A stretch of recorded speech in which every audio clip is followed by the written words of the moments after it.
Argentina's manager Lionel Scaloni said the whole planet wants to see Messi play. You get your opportunity next with a round of 16 berth on the line.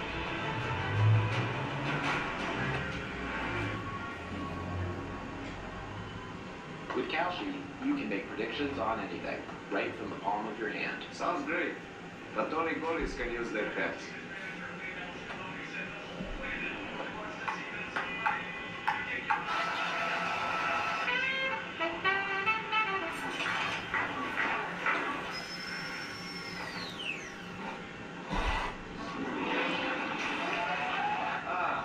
What a day.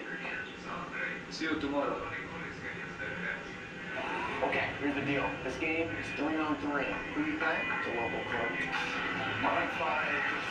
Hey, this local crew, they haven't lost since 1996. They beat everyone who showed up. The guys who play in jeans, the always skins. Honestly, respect. The techers, the trash talkers, even the bruisers. Anyone, anytime, they would take them down. Those three guys doesn't seem real. It's 100% true. Mostly.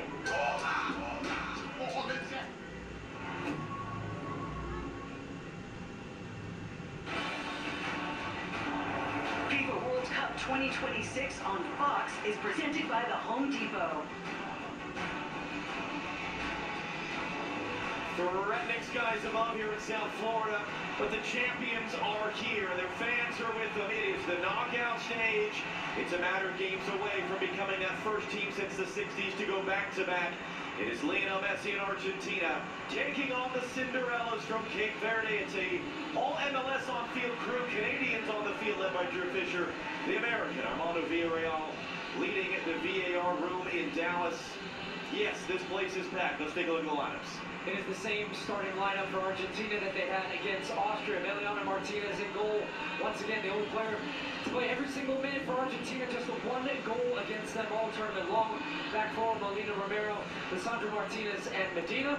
A midfield that's very familiar with Alexis McAllister and Enzo Fernandez at the heart of that. DePaul will play on the right-hand side, drifting, finding space. Up front, Lionel Messi, 11 goals in his last 7 World Cup appearances, looking to score in 8 straight matches in a World Cup. On the other side, Bozinia, 10 saves for him in the group stage. Became a star around the world. Can he stop Lionel Messi today? We will find out. Their starting lineup, average age of 31 years, 197 days, the oldest ever on record in a knockout round. We'll see if that experience can help them. Steven Moreira, the right back from the Columbus Crew. The Duarte brothers in front, and a rare start from DaCosta up front. It's a team that's going to look to defend, play on the break, and try to stop the great Lionel Messi. However remote this possibility may seem, it is still a possibility that tonight is the final game Lionel Messi will ever play in the World Cup. It is a possibility that tonight is the end of Lionel Scaloni and Argentina's reign as world champions. However ridiculous that concept might be, it is the knockout round. It is one or done. And we've already seen Bobista and Cape Verde pull off, if not the impossible, the highly improbable. In that scoreless draw in Atlanta against Spain, they led, they trailed, they got a draw with 2-time World Cup winners Uruguay in this stadium 2 weeks ago. And haven't we seen enough in the last couple weeks to know that there's always a chance of the unexpected here in this particular FIFA World Cup, even when that man is involved. It's a home game for him. He's made Miami his home the last 3 years. The Cinderella man, Bozinia, became a global sensation in the opener. Now he locks horns with maybe the greatest goal scorer of all time on a sultry evening in South Florida on the final night of this round of 32 with the FIFA World Cup. We are underway. It is Argentina La Celeste in the white and sky blue stripes. The Blue Sharks of Cape Verde wearing blue. Argentina, if they can do anything quietly, perhaps this has gone under the radar. The longest winning streak in their entire history. 10 straight victories since the fall. Have they really been challenged here at this World Cup? Have they really faced adversity? Does that really matter to a team of this experience and pedigree? But tonight, it's a rare one for them. They're kind of the bad guys. They're taking on the Cinderella story of Cape Verde, who tonight become the smallest nation by population ever to play in a knockout stage game. at a FIFA World Cup. And let's not miss the big picture here. For them tonight, their flag, their anthem, their name on par with the greats of Argentina here in this stadium. Even as they're being outnumbered about 95% to 5% here in the stadium in Miami. What do we expect this game to look like? And that's the type of moment that Cape Verde can't be doing. It's a giveaway. It's Enzo Fernandez for Argentina. Trying to clip it back close for Rodrigo de Paul. And it will come all the way up for a goal kick. Well, as a foundation, you cannot make mistakes against this Argentina team. If you're Cape Verde, you'll be punished. Quite simply put. We did their opening match against Spain, the European champions. They held them scoreless, 0-0. Huge result on a near perfect night for them. They had their goalkeeper come up with a world-class effort. Tonight, it's another level. Can they do it? You cannot make mistakes. As you see, the winner goes to Atlanta to face Egypt, who earlier beat Australia in penalties in the round of 32. And the other thing for Cape Verde is they've only lost one of their last 18 matches. This is a team that is well organized. They are disciplined. They are together. And they're playing without pressure. As crazy as that is to say, they're playing against one of the best and biggest teams in the world, global superstars. People did not expect them to be here. They were right here. They're playing free. You saw the big smile in that exchange with their coach, Barista. They're here to spoil the party. Touch there by Costa up front. A second time he's getting a piece of a pass back to Emiliano Martinez. That might have woken up the Argentina supporters. It was all quiet there for a moment.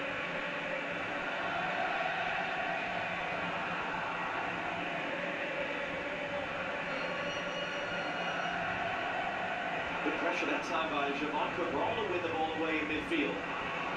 City Lopez Cabral. Hustle away in the inside. It's Lionel Messi on the ball. Offered by Kevin Pina. Right back on it though. Enzo Fernandez, good strength. Lautaro Martinez will get there. Handed off wide.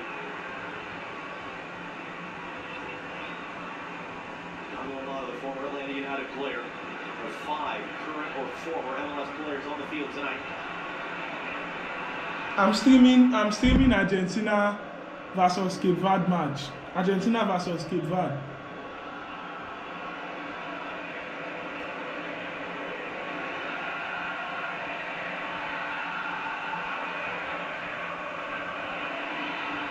Comes inside, trying to combine Alexis McAllister, Drew Fisher. Very experienced referee, refs a lot of CONCACAF games. He's seen everything. He's unimpressed with that, even as Molina's slow to get up. Which country do you support? Do you watch the FIFA World Cup? Are you watching the FIFA World Cup? Stephen Moreira of the Columbus Crew, former MLS Defender of the Year. On the ball there for the first time a moment ago. And you see when Argentina lose the ball or concede possession, they drop back into this mid-block defensive shape. At times you'll see them high press if the opportunity's there, but they're quite content to let Cape Verde have a little bit of possession where it's not threatening. But you saw in that exchange even just a minute or two ago, when they win the ball back, how quickly they go. So in some ways it's by design to draw the opponent forward to create space then in behind them. That's going to be a foul on Cabral. It's Rodrigo de Paul, Messi's teammate at Inter Miami. Just a subtle little kick in the legs after the ball was gone. And that was the one earlier where it was Cabral as well. He got his hand up. Made some contact with the face. Now here we're going to use set pieces. Trying to create some chaos in the back, which they're actually going to take short to try to get a better angle. Cabral will hook that into the back post. That was a back heel clip away there by Lisandro Martinez to clear. Good one from the outside by Facundo Medina.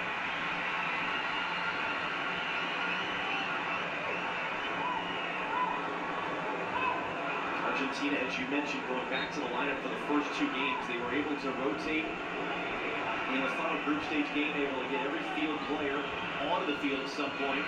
Everyone skips all the way through. Borges had stayed up for the throw. Kevin Pina scored from a pretty similar spot from a free kick against Uruguay. Javon Cabral's in trouble. He's double teamed. He's taken off the ball. It's the ball the other way.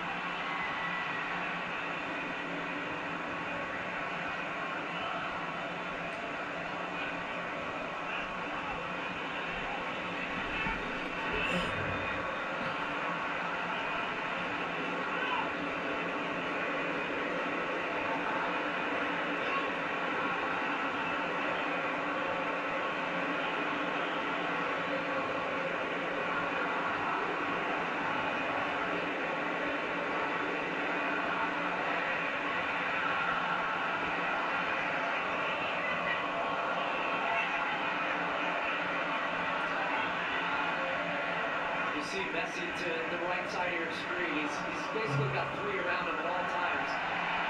And they're cutting off this ball turn over again. Something they do well, Cape Verde, is they really limit space. This Cape Verde keeper. So they stay connected in their defensive shape. Something they did really well against Spain. They don't want to allow those little penetrating passes. They understand the danger. They've got to force you wide and then defend crosses. So they've got a lot of bodies centrally. Nothing that Argentina showing some confidence there. Ole for the 40-year-old goalkeeper who's become a global sensation. Plays in the second division of Portugal. He's going to have to defend this ball. And again, that was actually a good backtracking run there by Lars Duarte. Now it's going to be clipped long. And Mendes in chase. Argentina getting at least their back 4 behind the ball. Mendes is going to drive it in. It's a deflected effort, and then it ends up being a kind redirection from Romero back to Emiliano Martinez.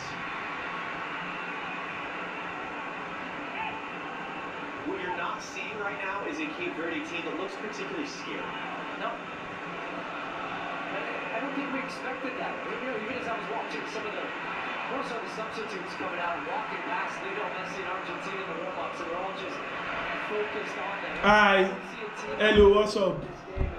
How are you? I'm streaming Argentina versus Cape Verde. Argentina, Messi. How are you doing? There's a spirit within that of looking to try to spoil the party. That creates a little bit of a freedom. Messi in the getaway as he dumped to the turf by Joan Cabral. For Alexis McAllister, dangerous there, and he's able to get to that ball sliding in front of Lars Duarte. Right to Medina. Enzo Fernandez. The ball's in the middle, it's looked all the way across, and Cabral's able to intercept in front of Molina. Walking wide, here comes Cape Verde, Cindy Lopez Cabral.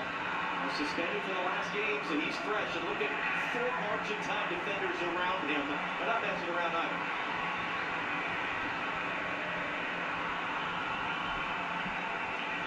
Messi making a big run there, and McAllister looks to hold.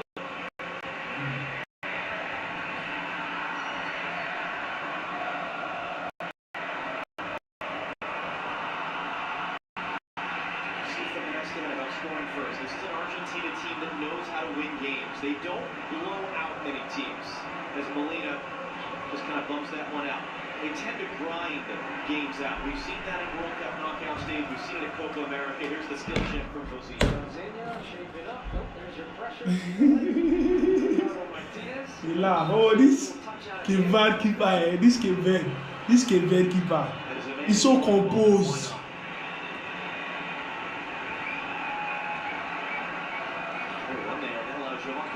Romero wrapped him up. Duarte, the younger of the 2 brothers, Dutch-born in midfield, won the initial header.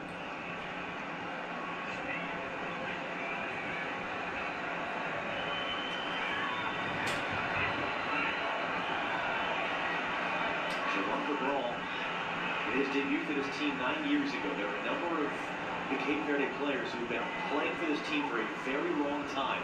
Enjoying this moment, and Pico Lopez there, quite on the same page in here with Costa. This Cape Verde keeper is so composed.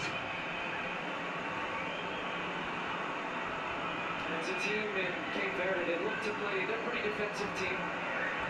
They don't get a lot of attacking opportunities, just the 7 shots on target over the course of 3 matches. But they had that 2-2 tie with Uruguay. They got the 0-0 draws against the Saudis in their first match against Spain. So they don't give up that much either, goal-wise. Teammate Borges alert there, intercept that pass. But more so to just say they're not going to get discouraged by not having the ball. And nor do you imagine would Argentina get particularly impatient if the chances aren't coming. They play in tons of these games too.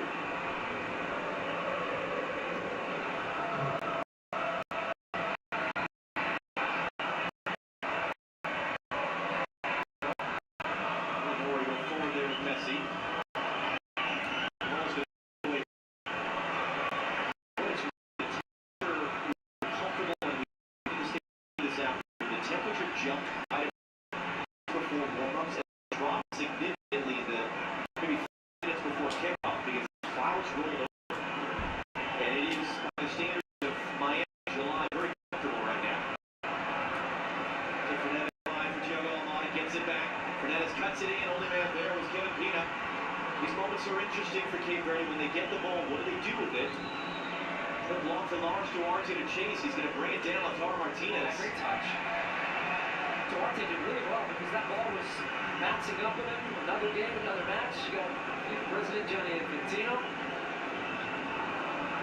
Next to him is the president of Argentina's Football Association. You've got the president of CONMEBOL, the South American Confederation down at the bottom right there. And another name for Mario Kempes as well.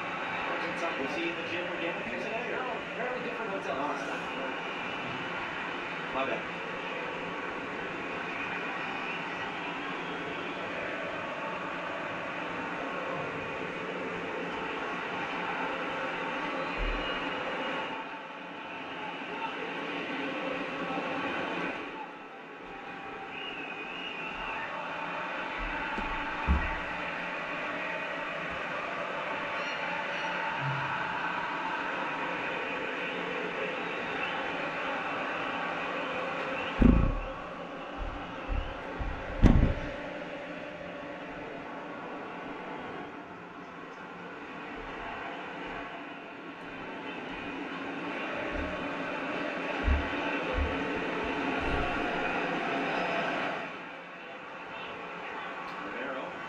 Almada. Tom Martinez couldn't do anything. Good step there by Pico Lopez, and Cape Verde scrambled away.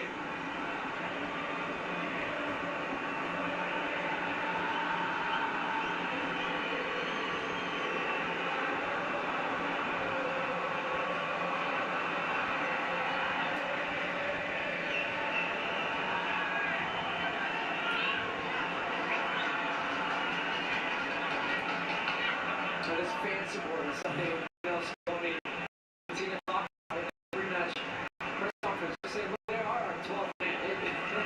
You and I, we figured out what this is our 9th Argentina World Cup match we've covered, and their fan support, no matter the country, is just unreal. And these games feel like home games for them.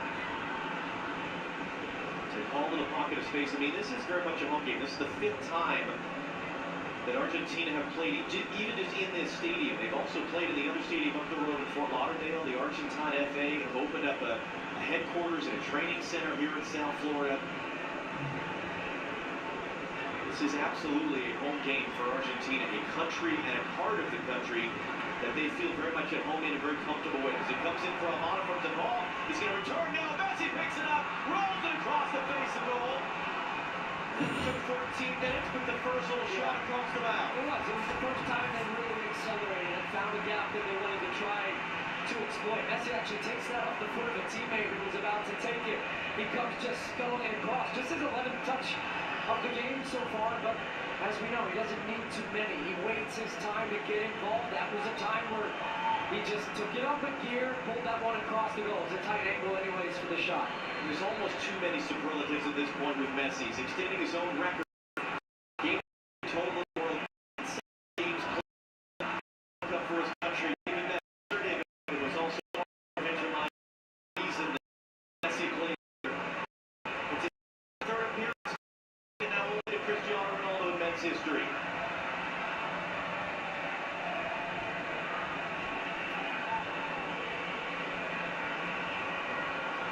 The opportunity for him, he seems most motivated by, is winning. Winning with his team, winning trophies, whether that's with Inter Miami, winning MLS Cup in December. Trying to become that first team since 1962 to go back at the men's World Cup. He can extend his own record today with an 8th consecutive World Cup team with a goal. Perhaps a 5th straight knockout stage game with a goal as well.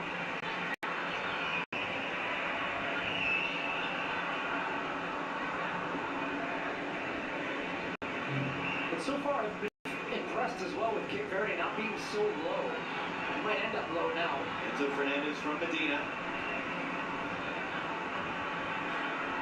On a big grasp, Lars Duarte. Still Almada. Trying to find Messi. Touchdown. That's going to be a foul. How is this one foul? What kind of Messi agenda agenda is this? How is this a foul? Yeah, Cape Verde feel that What kind of Messi agenda is this? got the ball. Well, this will be Is it not ball he will move? to say I feel that they're right. As Cabral got there first and beat Messi to the ball. I think sometimes your intuition tells you when you see a player like Messi down on the ground, position is a soccer. But just even there, Cape Verde players, they around it is going to be a chance. Is Messi shooting range? Yes. Is there anything not Messi shooting range? That could be. But this is a good distance, though, because it's not too close to the box where you have to, as we saw with Malik Tillman, produce the perfect technique for a goal. But it gives you a chance to really move the keeper and keep the keeper honest, because you can go both sides depending how much power you want to hit this ball with. Vozinha, who's made 10 saves in total in the 3 games.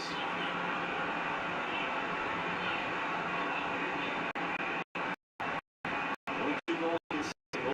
In this building, 0-5.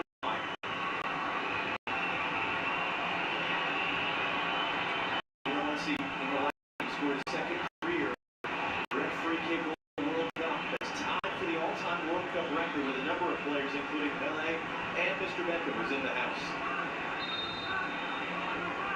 Argentina don't seem thrilled by the distance that wall is away from the ball. It's the ball over as well. Nothing ever. Ever. Ever. Nothing for you. Ever. He's going quick, trying to play the long ball out. It's going to go out. And he gets cheered.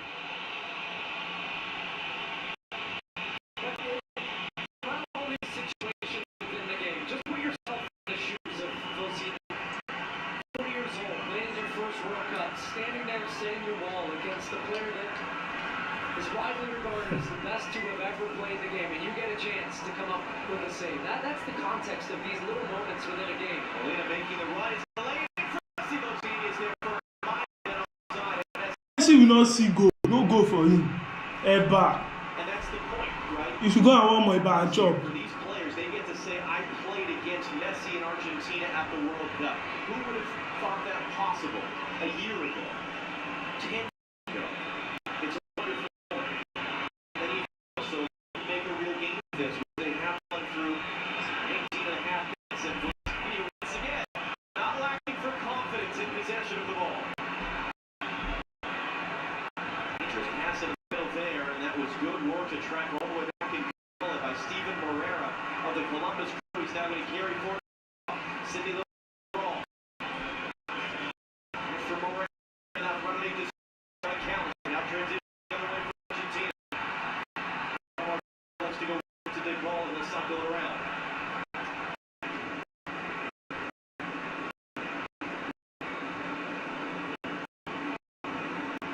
It's one of the things Roy Duarte talked about yesterday. He said, I grew up watching Argentina. Now I get to play against them in the world. It's a dream come true, but he emphasized we have confidence in ourselves. We have confidence in our abilities. It's one of the things Coach Bobby said. We have one thing on our mind, that is to advance.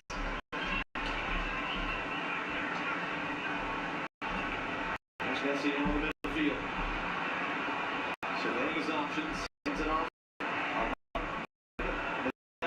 Cutting it back. No. White and blue. And the carry forward now. Verde. Mendez making a run off the right.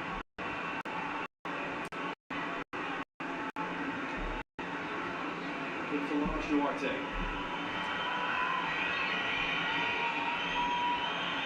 Verde reached the 20-minute mark unscathed.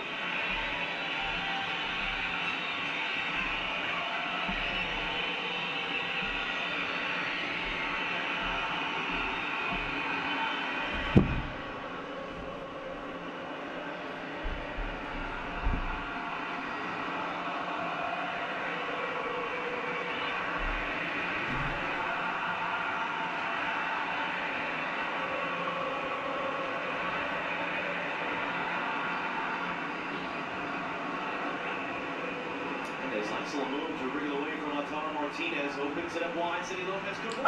Who be this one? Stop wasting ball like this now. That was a promising moment. Yeah, they've shown some good confidence. confidence in different moments, no more so than Rosinha having a look up, see you later, a little cutback. But I think these stretches become important, but also... Messi no fit see hat-trick, na Eba him go chop. If Messi see hat-trick, make I bend, na Eba. Eba, na him Messi go chop, Eba. We go warm Eba keep for that.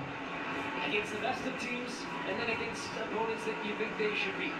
The challenge for Cape Verde, truly though, is to just stay with an intensity and to be dialed in and not get overconfident in a way that all of a sudden you switch off for one play and they punch you in the face. Because that is what the danger is with Argentina. It also speaks to, as you said, they don't blow teams out because they don't need to. It's always a professional performance. And so they just have an incredible efficiency when you give them that one chance that they put you away. That's what Cape Verde have to be aware of.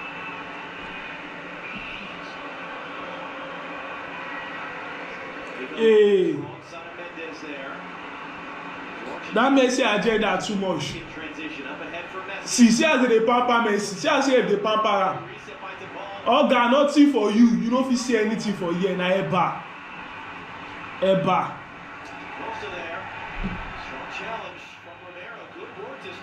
Let's go, Cape Verde.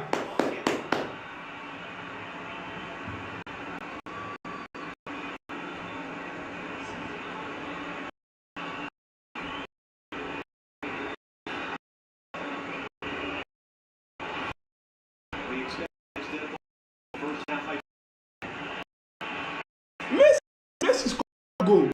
Come on. If Messi go for this, go try. People dey defend. He score, I think I feel, but if Messi go, I'm gonna try.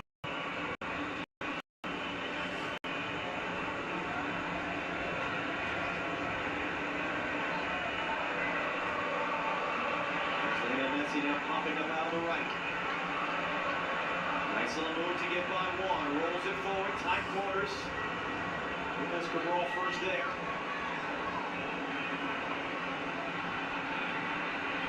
Messi incidentally yet to have an assist at this World Cup. It's been all goals. His next... See how they return Messi. They return Messi, goalie. They use Messi do goalie. Defender they use Messi do goalie.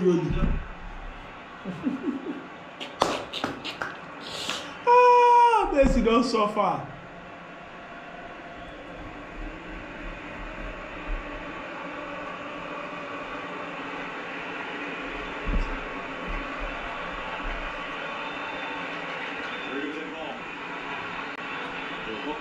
She ball. That's out for an Argentina throw. As a winger. That throw will indeed come on the other side of the first half hydration break. And the cheers come, but Cape Verde doing their job so far. No score here in Miami in the round of 32 between Argentina and Cape Verde.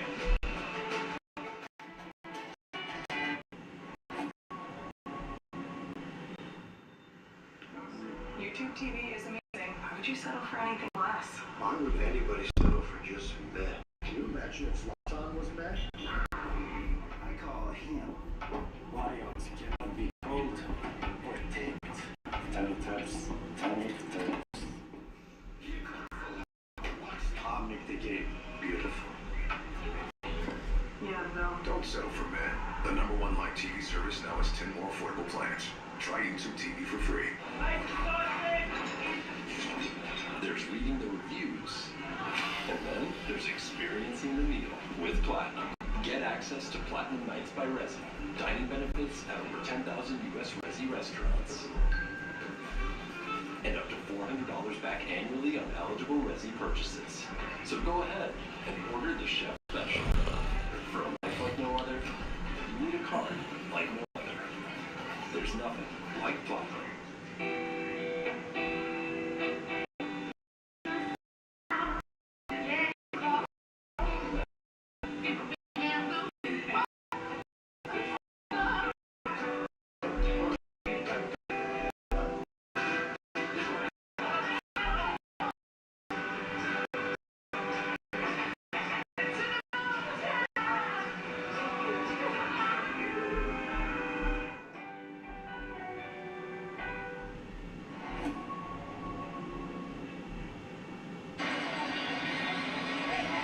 Very warm, very muggy here in South Florida. The threatening sky starting to break up around us, though, which is a good sign. And you got Diego Simeone who's in the crowd. Three-time World Cup player with Argentina, including as a teammate of U.S. coach Mauricio Pochettino in 2002. His son is a part of this Argentina team. Diego Simeone made his World Cup debut in the last game against Jordan. There you see it quite as dicey looking as it was earlier here in Miami. How do you see it so far? Is there anything that Argentina need to be doing differently or better, particularly? They haven't been as threatening on the goal, so I think some of the combination play around the goal, it could be a little bit more aggressive. It feels fairly safe at this point in the game for Argentina, but stats would tell you that they will score at some point. They scored in their last 12 World Cup matches. In fact, in their last 9, they've scored 2 or more goals. It's just a matter of time, and it feels that way. So they've had control of the game, I would say, to this point. But as long as this game goes on, I actually think Verde grow more and more in their confidence and ability to see this through. Since Croatia shut them out in the group stage win in Russia in 2018, have Argentina been held out in the World Cup? Medina, since a September loss to Ecuador in the World Cup finale, have Argentina been kept on the board in game and all competitions? That was when they had a first half red, qualified for the World Cup. The game didn't have quite the same as it might have otherwise.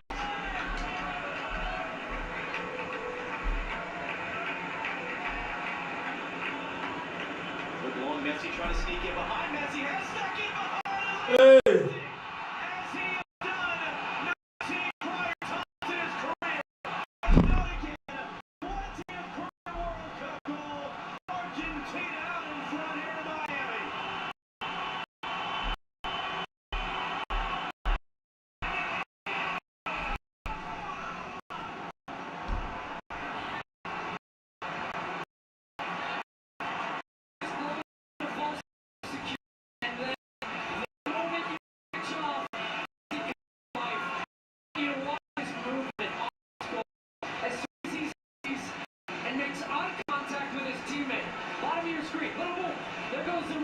The timing is perfection, and the finish is a masterclass. Once again, the concentration, the first touch with the outside boot, second touch in the just Messi. It's like slow motion as you're looking at it in motion. That's real time. Argentina.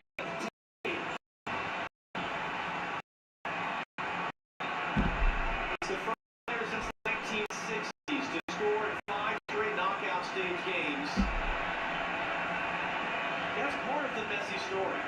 His first 4 World Cups, he didn't score many goals.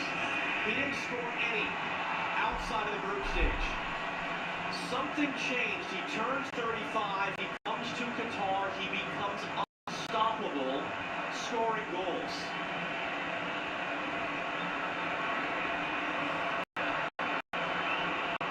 Now Argentina in the position for which they have been practically unbeatable in the lead.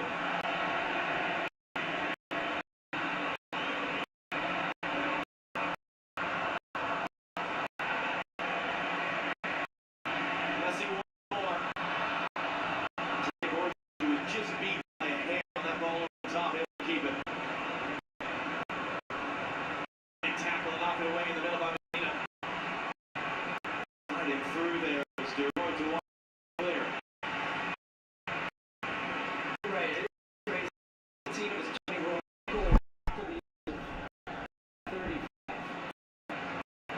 I mean, it's easy to think of it a little. Well, yeah, Argentina, the rest of the team won World Cup form. And certainly there were players who worked hard the years since that have stepped up and reached a world-class level. But it's Messi. His different. His goal scoring is different, and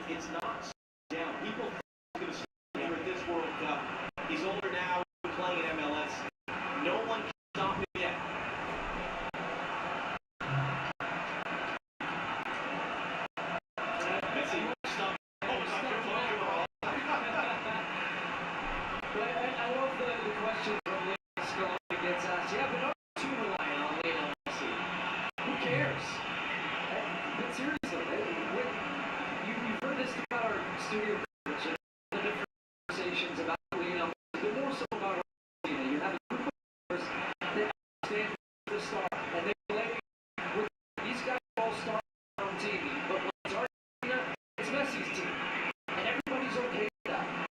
It's visiting all the way through. And yeah, okay, Messi has to go out and well, you've got Julian Alvarez to come on the bench. You've got the Argentinos who can step up for goals and plays alongside Messi, but he understands the game nature of Lionel Messi. But in that goal is just an example. Verde pretty in that same shape they admittedly with a little space at the top. It's a perfect ball out of the back. But that touch and that finish, just exquisite, man. Just so fun to watch. It's brought Argentina's players to life a bit. It's brought their fans to life a bit.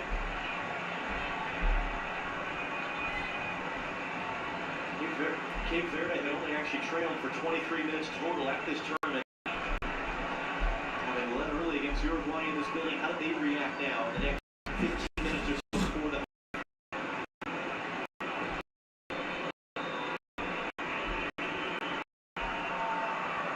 Messi.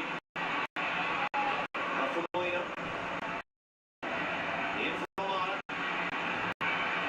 Lamar got through one. Messi just had to reach, couldn't quite reach all the way to get to that one. Joao Cabral, Luan da Costa. Cabral able to keep it. Mendes is open on the far side, at least he was for a moment. Backtracking there was Facundo Medina, one of the new players on this team this year. Coming to take it away. A reminder coming up next on Fox. Colombia and Ghana battling for the final spot in the round of 16. It starts at 8 o'clock Eastern, 5 p.m. Pacific, live here on Fox. First ever meeting between those nations. It comes in Kansas City. Winner goes to Vancouver to face Switzerland, who beat Algeria late last night. 48 teams came to North America a month ago. 18 are still alive in pursuit of the World Cup.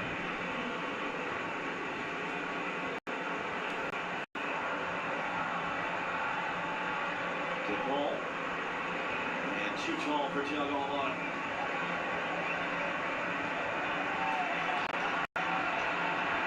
So Messi edges ahead of Kylian Mbappe. How about that lineup right there? So we're going to see it tomorrow in Philadelphia.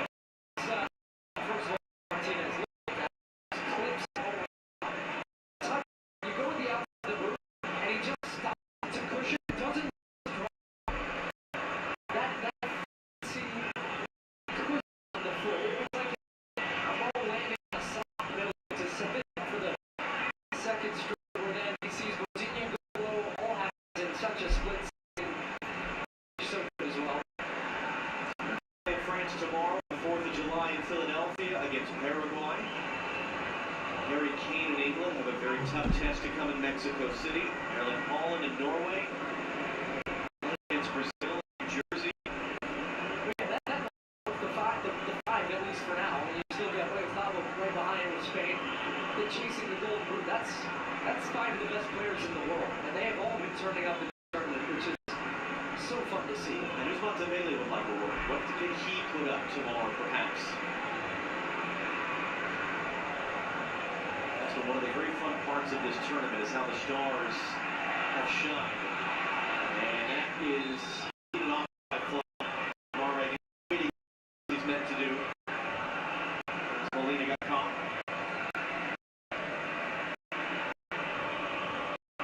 What do you think? In my expert opinion, it is just outside. What's the goal here for Cape Verde? Final 10 minutes of the half.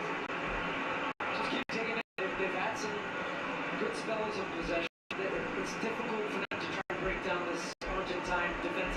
They've only one goal so far in this tournament. That gets lost as part of the conversation. When we talked about that run of them getting to the final and winning it in Qatar, it was so much about just how good they were defensively. And when they got a goal, they shut it down. It just teams found it so hard to score something.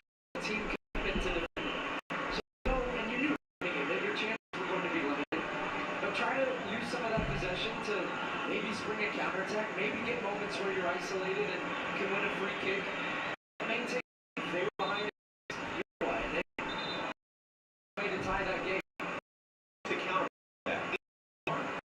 Argentina would beat against the Netherlands and had to survive a penalty shootout. We would survive a penalty shootout. Australia, number 16. For coming back to shootout. I did 2 years ago in a four-line Houston. Argentina and Ecuador just hang around. Ecuador got a goal and went to a penalty shootout. So can Argentina put that away? It speaks to trying to stay in this as long as you can. So that is not conceding another goal before. Maybe you get something in the first half that makes things really interesting. Herrera and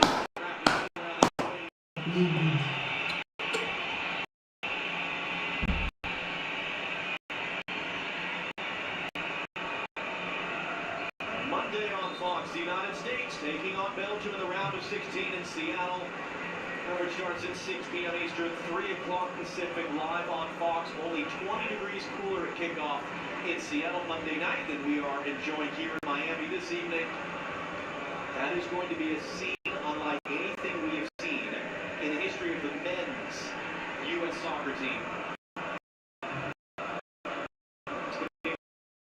Without the suspended floor.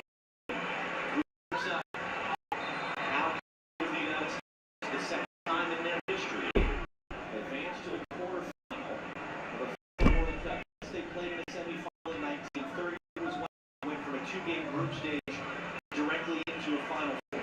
Very different type of tournament. Only 2002 of the U.S. done what they will attempt to do Monday night live here on Fox. And don't forget Monday afternoon, you got just a little game between Portugal and Spain. So get ready for that one.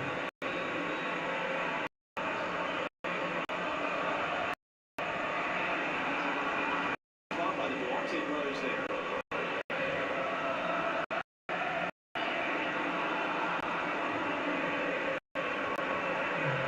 A good spell for Cape Verde. Lars Duarte runs right into Alexis McAllister. Can't sprint to Martinez.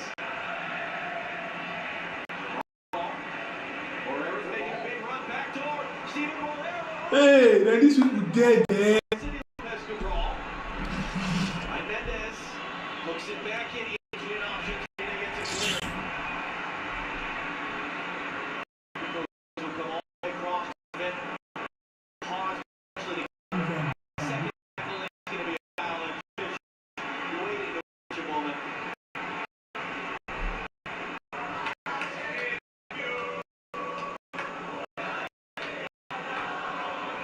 As a fan, that feels like a big missed opportunity there.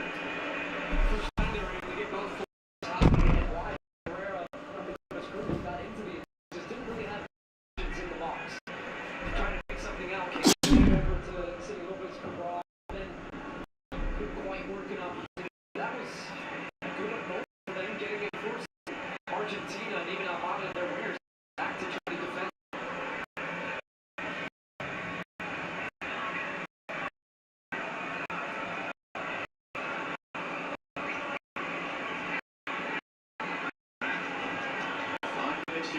Here now, one stoppage time. It's 7-4 high. I love Duarte. And it's Lionel Messi to sneak in and win the ball back. His goal and difference right now. Setting his own record of the most goals scored in the history of the FIFA World Cup. One above Kylian Mbappe for the Golden Boot of this tournament. Extending his own record of 8 consecutive World Cup games now with a goal. Ball able to turn. It's a couple different options.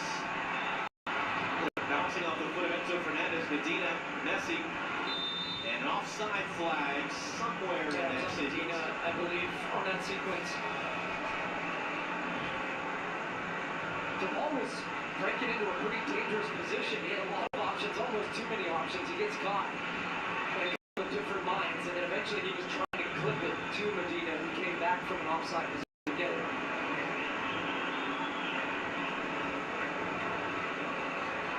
Lisandro Martinez, incidentally, got the assist on the goal. His first career World Cup assist in England. He's played the tournament. Great turn there, Joe. Molina. They just give it away.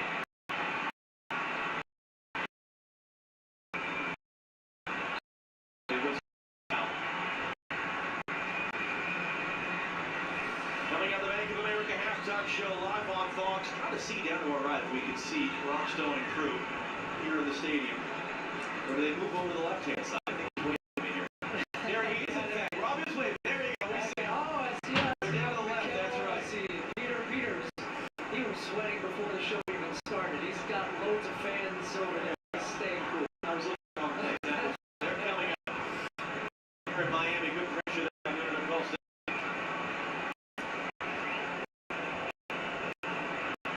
Fun day coming up. 4-3 line, Philadelphia. He's just going to hit that. Argentina really upset with that. Last time Messi played on the field, he left hurt. Copa America final 2 years ago. The ball's back in play. Mozinha taking his time and then might have taken a little bit of a kick there from Lautaro Martinez.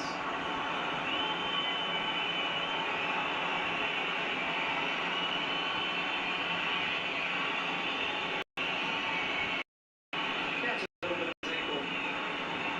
I'm getting tired of seeing this one.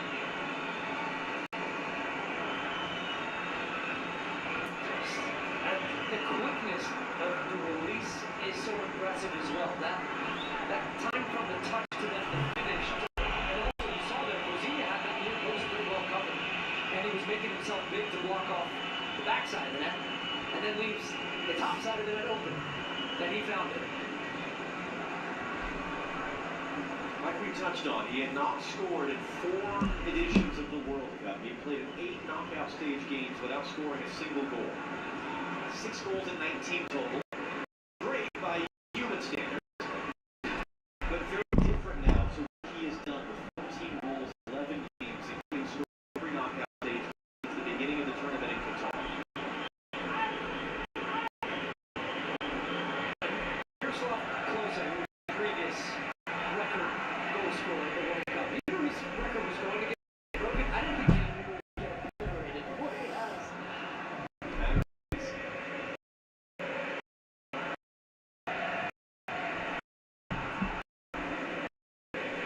We have seen probably known that for probably a rental. Maybe the next 4 years until Mbappe. Alistair thread that through. Shot is saved by Mozinha.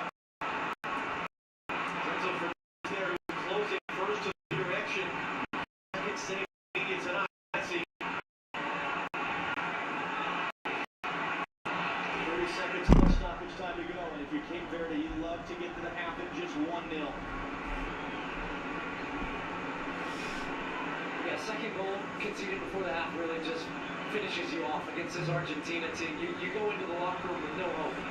So I think it's, as you said, they can just maintain this 1 goal advantage. They still believe that they can do something in the second half. You have to make sure you get that recharge in that 15-minute break. 4 minutes to go. Messi again at the end of a long ball. No, just skipped past him at the last moment. It was almost an identical pass from Lisandro Martinez as well.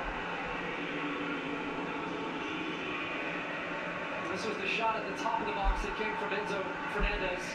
Wrapped his foot around it. We were there 4 years ago and he got his first World Cup goal. Played all 7 matches for them. Really his announcement on the world stage. Started 5 games, has been an ever-present since. Best young player at that tournament. And in no small part because of injuries to some others, including one of the story for Argentina, how players stepped up in a big way in Qatar. In for DePaul. Out for Molina. DePaul once more.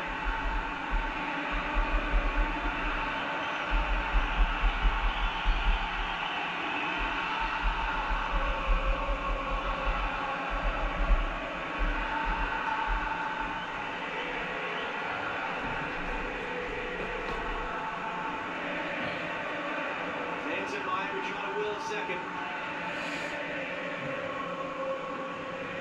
Messi was meant for Medina backdoor, and he almost intercepted the pass. He's going to get it from McAllister. Couldn't stick it inside at first. Cape Verde really just kind of holding on for dear life right now, though. It's giving right back away. Now Martinez. It bounced off his back and deflected pass. Messi awkward challenge from behind on Cindy Lopez Cabral. Free kick Cape Verde.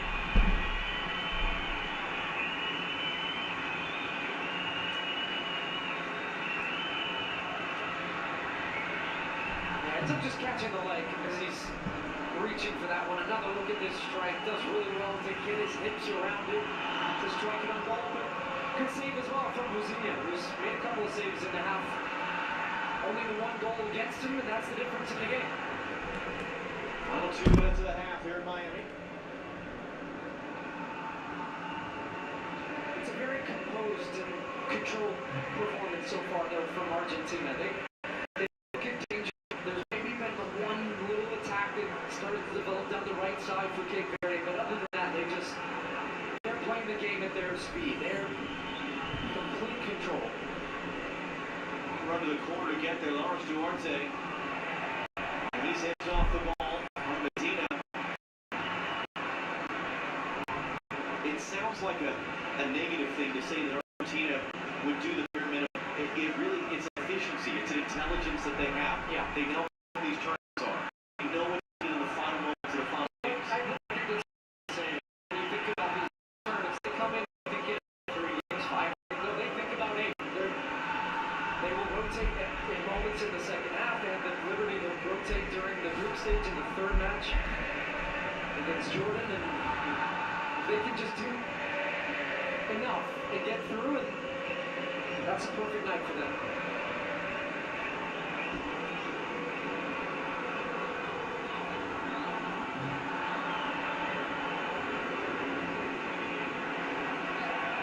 Is there one more chance coming? Seconds of this half. Argentina content just to get to the break and hydrate and cool off a little bit and go again for the second half. Sure looks like that's the case.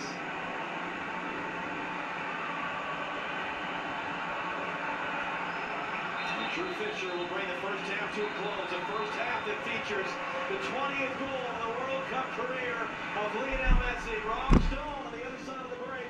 45 minutes down, 45 to go here in Miami. Half time. Argentina 1, Cape Verde 0.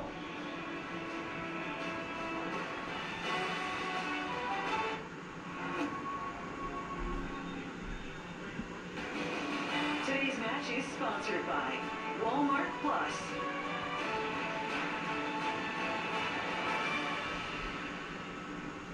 Back to school is back, and with Walmart's must-haves, you can check off everything on their list. Even a Huntrix backpack? You tell me.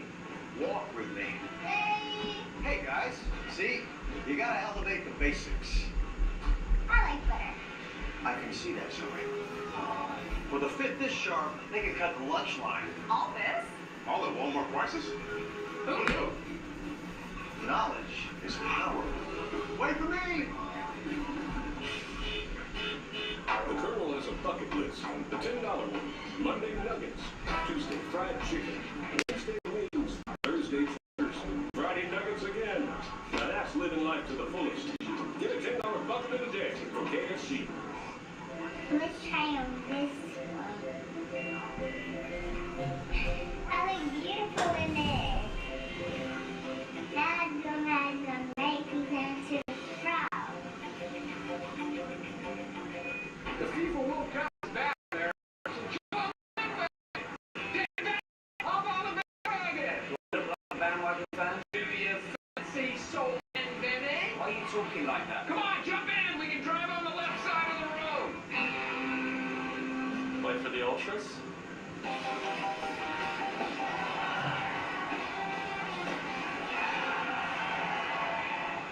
Safe out of Bellboy. Ultra Superior Light Beer. From the producers of Nutella, new Nutella Peanut, where creamy Nutella meets roasted peanuts to form your partner in snack time. New Nutella Peanut, your partner in snack time.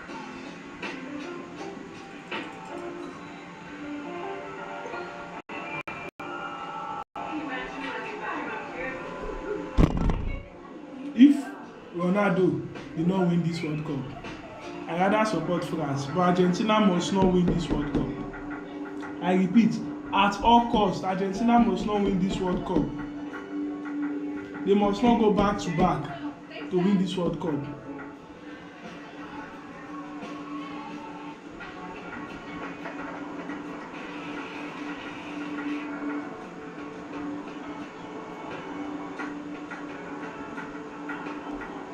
I'm so devastated by the groups, by the matches Argentina will have to play. The only tough opponent they might face is either Brazil or England. As the Stars and Stripes advance to the round of 16, now with a place in the quarterfinals at stake, Pulisic and the U.S. face a huge knockout game against Belgium. Monday at 8 p.m. Eastern on Fox. World Cup 2026 halftime show on Fox is presented by Bank of America.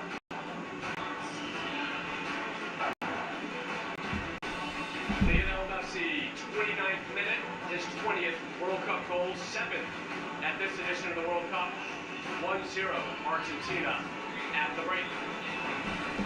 So, Mikel Donovi, Peter Schmeichel back here with you live inside Miami Stadium. This is the quietest the stadium has been all day long. Lionel Messi, 8-time World Player of the Year, has now scored in every round of the World Cup. This is his first ever round of 32 games. What does he do? He scores.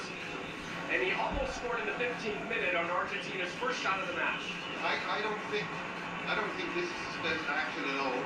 I mean, that's so very unlike Messi to put it that much.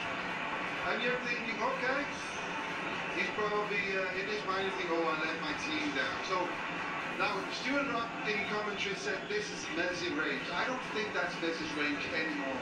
I think he needs it a little bit closer. I said this is a safer position. But I'll tell you what, John, because what is Messi's range? Well, his range is this one here, what we can see here in the 29th minute, of course. Everybody here is players to watch. He comes short and he runs behind. The touch here, the first touch and the finish. To absolutely go high above Bosnia. He knew if he goes low, Bosnia might set it, but the ability to go up and absolutely 1-0 off Argentina. Is that man Lionel Messi again? What about the pass, by the way? Thank you. Sandro Martinez on the gorgeous pass. So good. I have to say that 8th straight World Cup game with the goal from Lionel Messi extending his streak. For Messi to keep scoring and for Messi to get the ball, Argentina has to fight to get it back, and they are hunting that ball down with a pack mentality. We talk about how good these players are with the ball, but off the ball, what they do off the ball, as soon as they lose the ball, they hunt the ball. Every single player hunt the ball, and they absolutely what you can see here, hunting it back, trying to get it back, not just having the ball, but when they don't have it, it's just brilliant to see how they go about their business. it's very much day football. You spend a lot of energy on a quick pass to get the ball back, then you have the ball, and then again something that journalists do, they said in commentary, they do the bare minimum. I think that is exactly the way to talk about Argentina.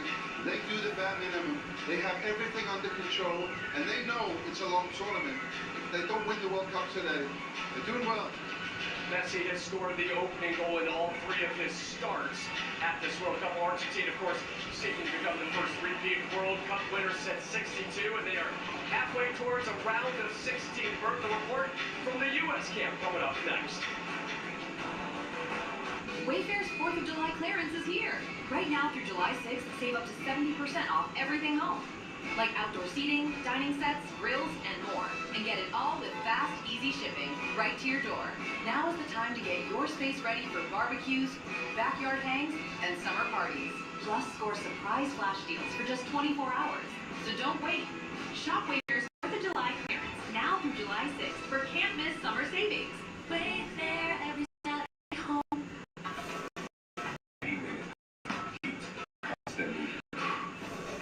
Liquid IV supports hydration when your body's working overtime.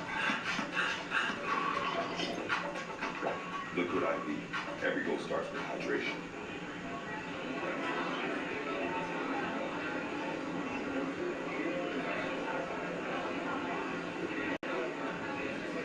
Big news. Get a McDonald's collectible cup with the all-new FIFA World Cup meal deal. Did you know salsa was invented when Puerto Ricans took Cuban rhythms to New York? Brazilian Jiu-Jitsu was born when the Japanese took judo to Brazil. When North African frying traditions met Spanish dough, Spain made the churro. After Jamaicans took their sound systems to the UK, the world got punk. And this is what the world gets when 48 nations meet to play one beautiful game.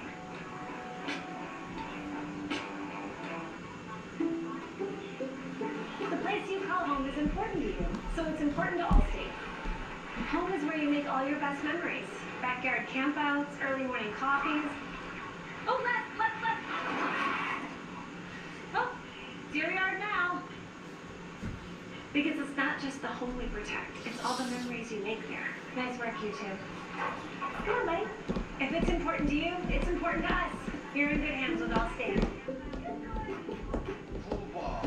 I understand now. No one can match our energy. Thank you. Hey, excuse me, where are the lozenges? Aisle 6. Thanks. Cash back on soccer fever. Earn 3% at drugstores with Chase Freedom Unlimited. What does it take to be the greatest of all time?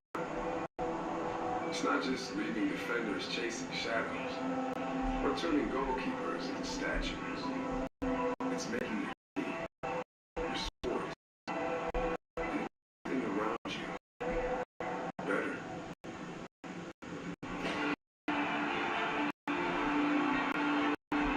Here's to the greatest of all time.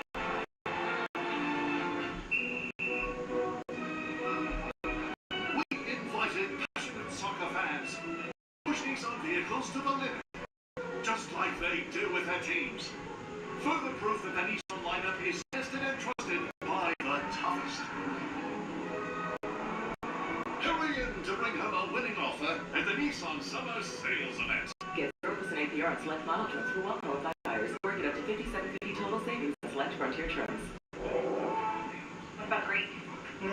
Maybe Mexican? Spicy. Japanese? Yeah. Italian? Have lunch. Oh, Indian? Yes. Order from a solid place? Easy cash back on small victories. The non-salad Earn place. 3% on dining with Chase Freedom Unlimited. Masala place is good. The round of 16 at this World Cup begins tomorrow. First, Canada face 2022 semi-finalist Morocco. That's in Houston. And then Kylian Mbappe leads France against Paraguay in Philadelphia. And we will have on-site coverage in Philadelphia, a city known as the birthplace of America. All parts of July 4th, the United States celebrate their 150th anniversary. We'll also be in Seattle Monday. The US face Belgium, and we're expecting the same incredible atmosphere from their first 4 matches. So for the latest ahead of that one, here's Jenny Taft. U.S. Soccer will train here at Husky Soccer Stadium for the next couple days ahead of the round of 16 match. U.S. Soccer confirmed today that Farin Balgan will be suspended for only the one game against Belgium. I had a chance to catch up with Bal before training, and I've been so impressed by how he's handled the adversity of the situation. He told me he's felt the support from his teammates, his brothers, the fans. He said it's been very intentional that he's remained calm because he knows he's setting an example for young boys and girls who are watching and inspired by this team. He said it was important he thanked the refs after the match because that's something he always does. Now, as for this group, they're going to head to the Mariners game tonight. Mauricio Pochettino throwing out the first pitch. I asked Tyler Adams what he expects from his head coach, and he said, with a little bit of a laugh, I don't know how big baseball is in Argentina. I'm going to leave it at that. Lovely, thanks Jenny. Moment of the half then, sponsored by Bank of America. Running out of words for it. The first touch, ridiculous. The finish, perfection. Messi now has 20 World Cup goals. 1-0, second half pass. This is quite a game. It'll be a free kick.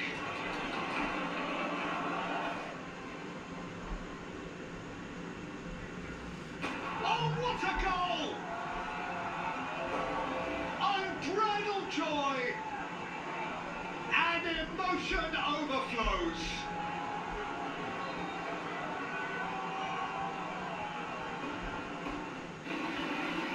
Well, there's a lot of infection in there, Timmy. You're doing really well.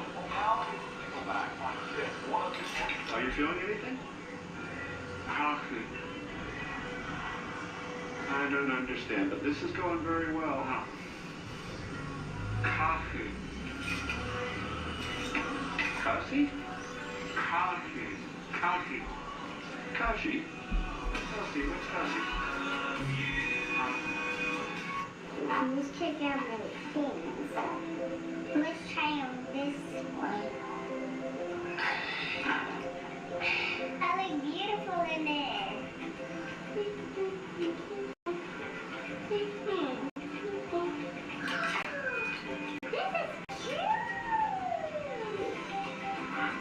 Now I'm gonna make you into the frog. Let's shop and then rendezvous at the food court at 2 p.m. Okay, it's not a heist. Just say meet up. Okay. Young homeowners can't do anything without a plan.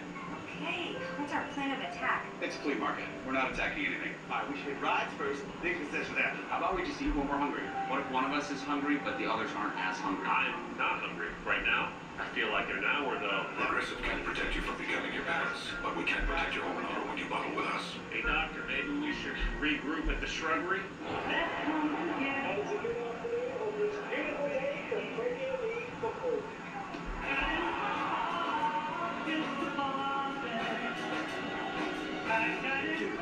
Official gear of the Premier League. Summer is back, along with Chipotle honey chicken, fresh grilled chicken, seared peppers, and pure honey. Chipotle heat balanced with a perfect touch of sweet. Chipotle honey chicken is back, just in time for summer. For our country's 250th birthday, Gordon Ramsay will save the American dream. Like giant tons. Kitchen Nightmares premieres July 21st on Fox.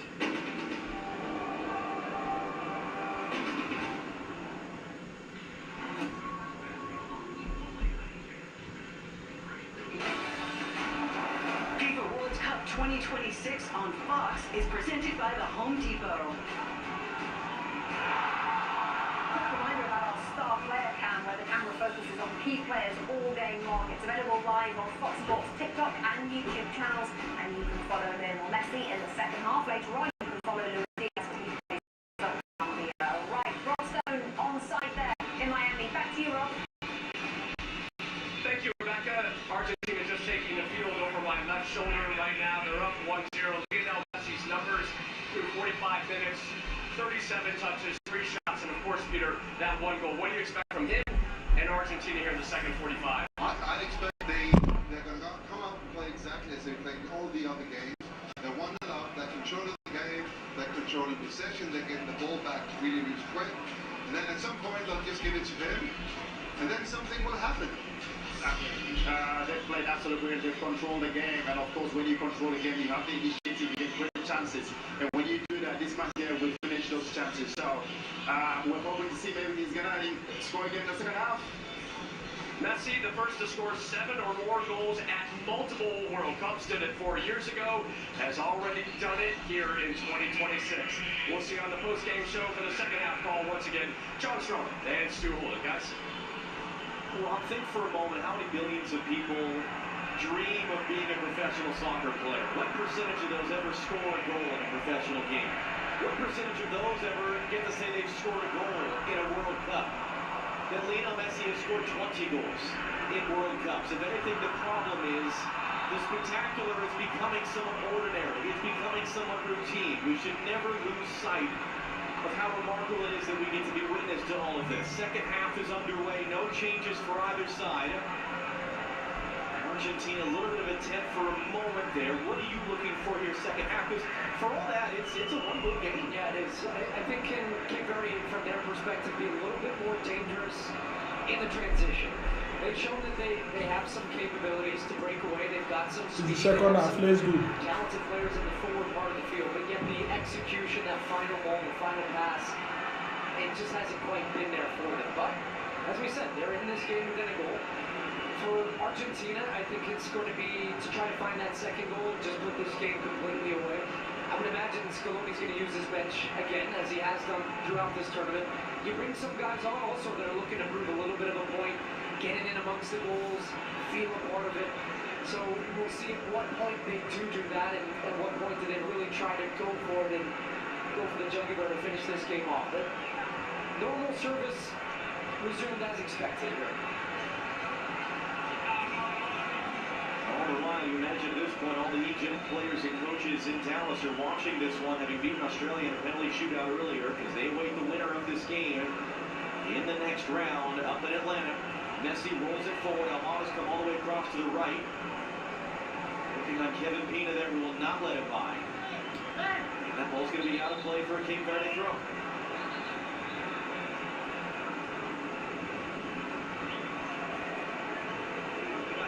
If anything, moments like this are interesting because you get a lot of the fans, particularly in the club sections, that are still yet to make their way back out.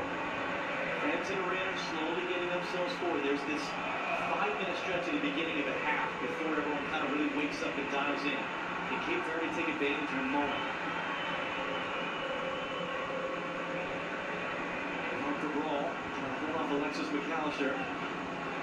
Moreira's advancing up the right. Moreira, long run, curling ball, won't stay in play, will. Steven Moreira of the Columbus Crew with a chance to get across into the middle. That's a heavy first touch though, Michael Volta breaks down. Well, those are good moments for them. They've had a couple down this right side. Moreira's, when he's been able to release this team. But yet, as I'm watching him in this play develop, he's got one target in the box against 4 blue and white shirts. So that's the difficult part for them, is when they do, can they really sell out a little bit and go for it? Cindy Lopez Cabral has that cross blocks. Elliot corner first the game for either team, actually. Something Babista emphasized yesterday, the Cape Verde coach. We earned our spot here. We're not here by chance. That's something that Lionel Scaloni echoed. Spain couldn't beat them. Uruguay couldn't beat them. They're going to make it difficult for us. And they make it difficult in this moment early in the second half. Cindy Lopez Cabral. Now swinging ball. Here comes to the top of the box. Not dealt with Foley. Cabral into a deflection. That'll be another corner. That's a poor decision there from Thiago Almada at the top of the box, because he just tries to get a little cute with it to try to play out, and then he just pops it straight to Cabral, who takes the shot. So this comes off a direct turnover. It's a good-looking strike. It takes a little deflection, and it does go out for another corner.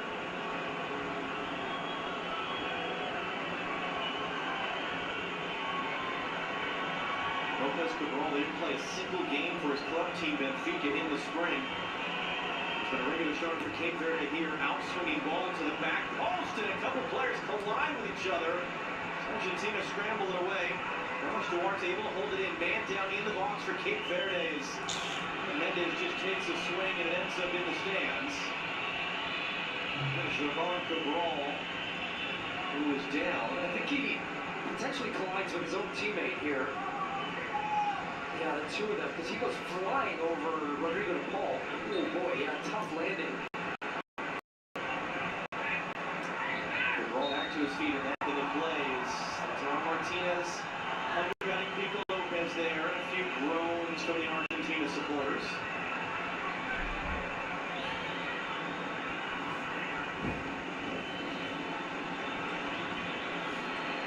Scan the QR code on the screen, vote for your Midland player of the match.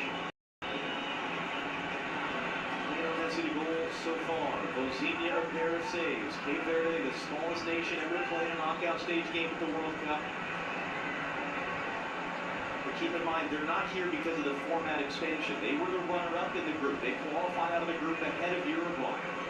They topped their qualifying group in Africa ahead of Cameroon. We've been to more World Cups than any African nation and have a population about 50 times as big.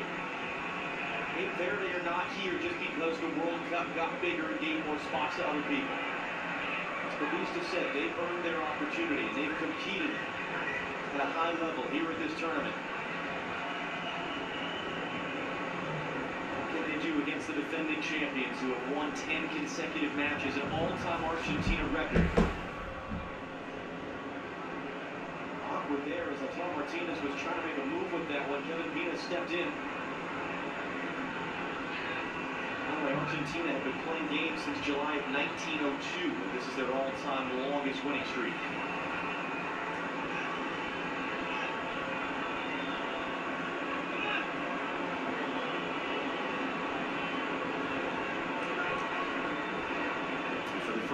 this evening. The skies are fully clear above us here in Miami. The brawl, triangulating for a cross, that was easy work by Christian Herrera. A touch by DePaul to find Lautaro Martinez. DePaul will check his run to keep it.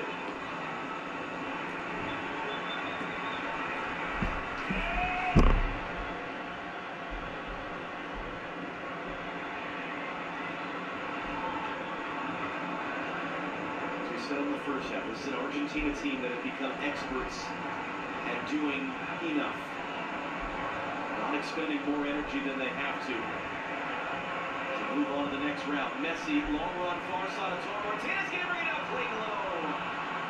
Just couldn't quite play the hog. That, in fact, was Molina making the run all the way to the far side.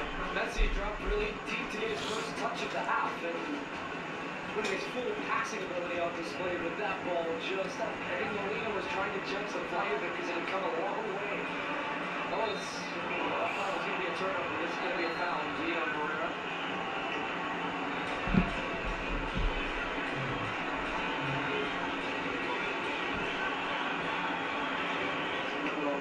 Again, one of these new players in Argentina's lineup. It's so many of the same faces from 4 years ago. Mata played just the one game at the last World Cup. He was an injury replacement. He was at the dentist when he was told that he was getting on an airplane in a matter of hours to come to Qatar. That's one to watch. A lot of times we see for Argentina as the tournament evolves and goes deeper, the lineup changes, maybe one or two players. And I think even in opportunities, maybe like this match, you're going to see some guys that make some subs that might have a chance to come on and press. I wouldn't say that. Steven Herrera, third chance in the game to get across it. This one, the trap ball has son a problem. My problem, trap ball problem. Which kind of striker be this one? I think you're right about this reaction, because I think he's seasoned late. There's a lot of bodies, as you'll see here, that as this ball comes in, he's maybe anticipating it's going to take the slightest deflection off Romero. He's able to get it back and just make a save, his first of the night. And he hasn't really had to make too many saves throughout this tournament. That's a sign of a really good goalkeeper. A guy that has just been an ever-present since the Copa America back in, what was that, 5 years ago. So 21, yeah. He just got in the nets and said, this is my shirt. And we've talked about this so many times, but they're not World Cup champions without that save he makes in the very last second of that game against France 4 years ago. So what happens if there's not a COVID outbreak in the Argentina camp in June 2021? Is history any different? Because that was how he got his first shot. He was a career backup for his club, and he was a non-factor for his country in his late 20s. Emiliano Martinez has now on multiple occasions been named the best goalkeeper in the world. Here's Thiago Almada.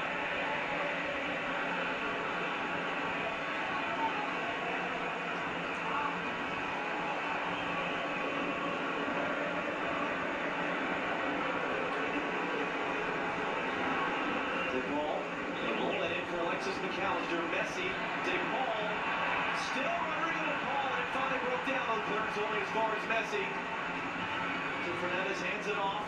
Medina returns it. That is able to keep it, rise the challenge inside. DePaul, Messi, Pico Lopez defending. Again, they're struggling to clear Cape Verde. Still they're struggling to clear Cape Verde. This was even going to try to dance his way around Messi. He thought about it, and gets it clear at the end. He thought about it when he shot it back, and then he thought, it's a bad idea. The third one is, not the one to do it. No, I love the tape the guy showed at halftime.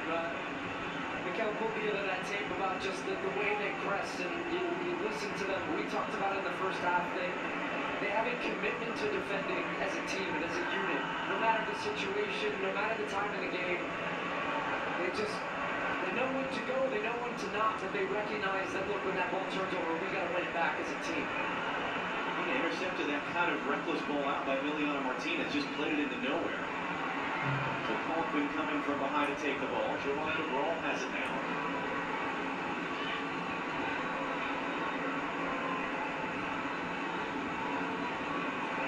Pico Lopez, the Irish-born defender of Cape Verde of descent. up to Steven Guerrero. He left the ball behind him. Drew Fisher's not going to say it's a foul.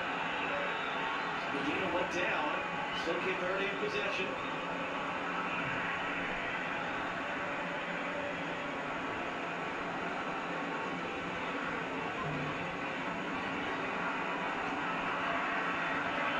Lopez again not on the same page with doing it Acosta.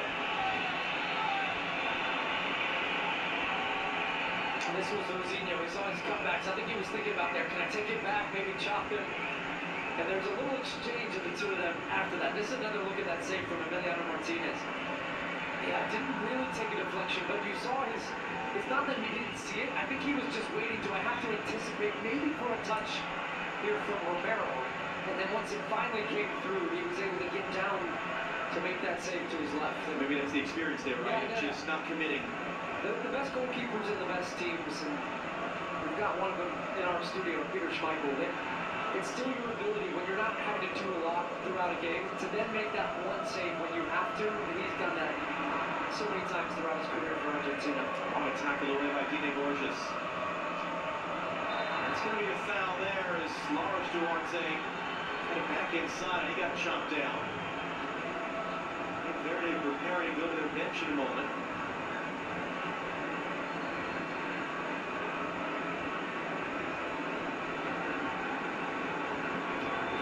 Committed the foul. And Infantino. Infantino's once again. He's been in the FIFA, interviewed by Jenny Taft. Yesterday in LA. He's all over the place. Argentina just hunt the ball back and win it. Messi, still a clip from De Paul. Alongside of Lautaro Martinez. Pina. Really Costa. It's a good touch to get wide for Guerrero.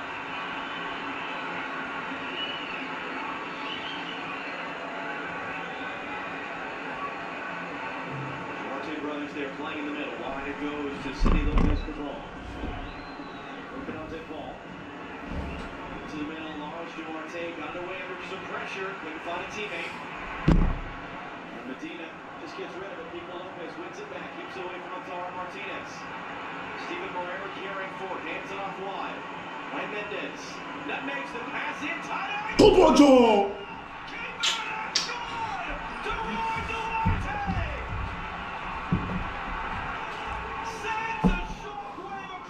Tobojo!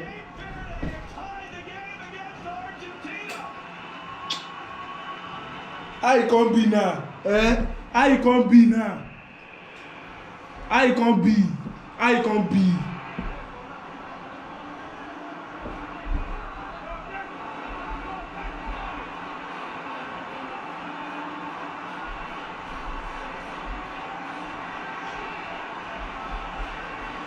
Do not underestimate Cape Verde. They've grown into this second half. Argentina haven't put them away. It's been a one-goal game. It's a little nutmeg. In fact, it's a double nutmeg. Starts with the pass through the legs of Medina. Then Duarte finds it, sees a little space, has a tight angle. Martinez thinks that part is covered, and you see it skip over his right foot. But he just drifted into the box unmarked. Martinez comes over a little bit late, tries to shut it down, but opens the gap. And Duarte finds it. It's got a nation in tears. And tears of happiness. How it can be now? Eh? All of them, how it can be? Yeah, here and soon. Come, oh, you show it. Small boy.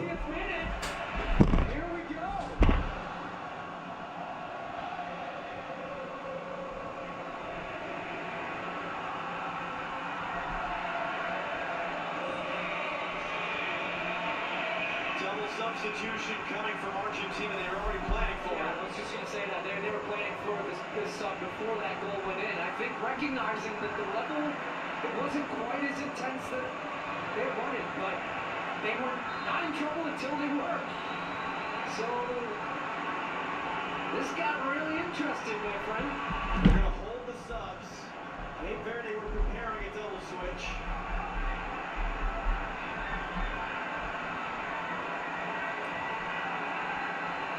Jordan scored against Argentina, but they only got it to 2-1. DeRoy Duarte, the younger of the two brothers, just shy of his birthday, born and raised in the Netherlands. His first career international goal comes in the World Cup knockout stages against the champions Argentina. Messi picks up the loose ball, dumped off in there by Dine Borges. Enzo Fernandez. Nico Gonzalez and Julian Alvarez will be coming on in a moment. Maybe that would be as well. Ball sends it across. Medina heads it right back in the mixer. And then Pietro missed enough to get it clear.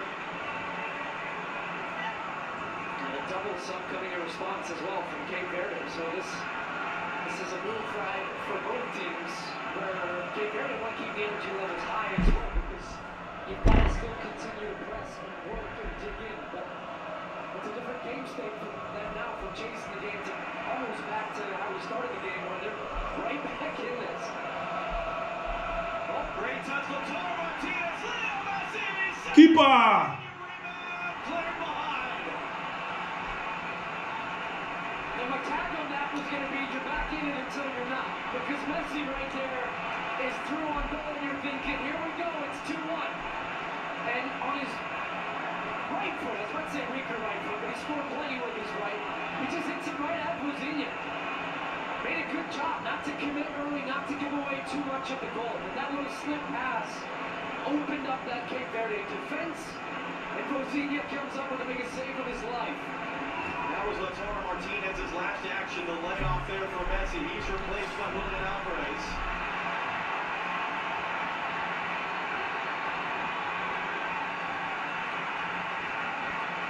Thiago Almada will be replaced by Nico Gonzalez. The roar for Nico Gonzalez coming on. Cape Verde will hold their subs as they defend the first quarter of the game from Argentina. Lionel Messi swings it in, and Bozinha knocked it down, but is able to control.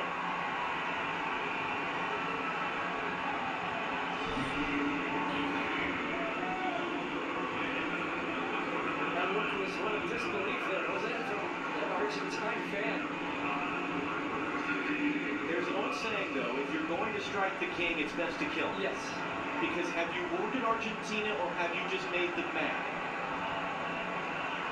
How does the rest of this go? Becomes really fascinating. We're a couple of minutes away from the second half hydration break as well. Dine Borges that pops off Alvarez's head. Roy Duarte, the goal scorer, got to be careful. It's really well steered out to midfield. Javon Cabral dumped off Alexis McAllister. Drew Fisher's been letting it go all game today, both ways.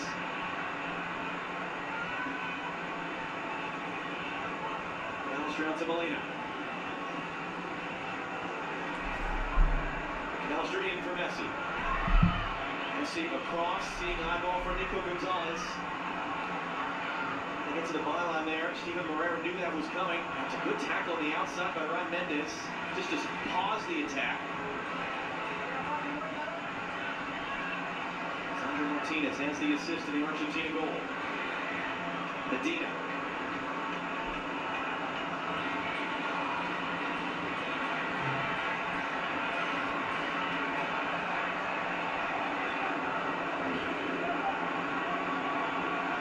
The ball. Back for Alexis McAllister.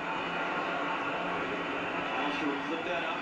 Nico Gonzalez down off the chest. Couldn't steer it in there for Enzo Fernandez.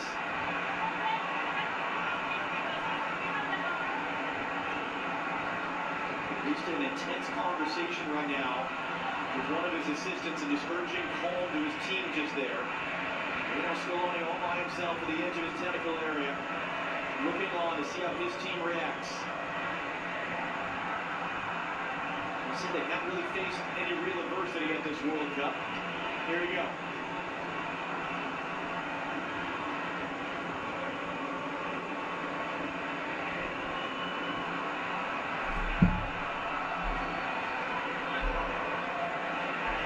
Julian Alvarez. All they can is block all of those passing lanes.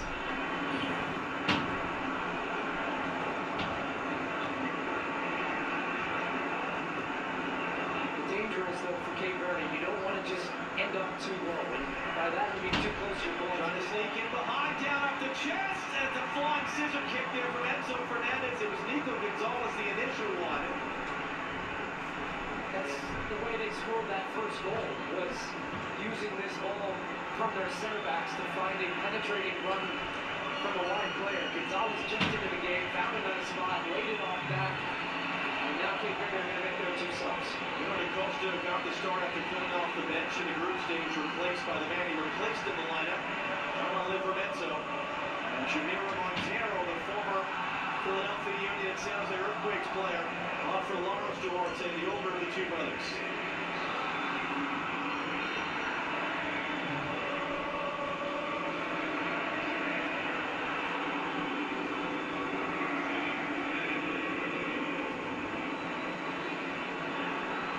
Momentum just couldn't quite climb the ladder to get his first touch. We would expect to see the hydration break at probably the next stoppage of play.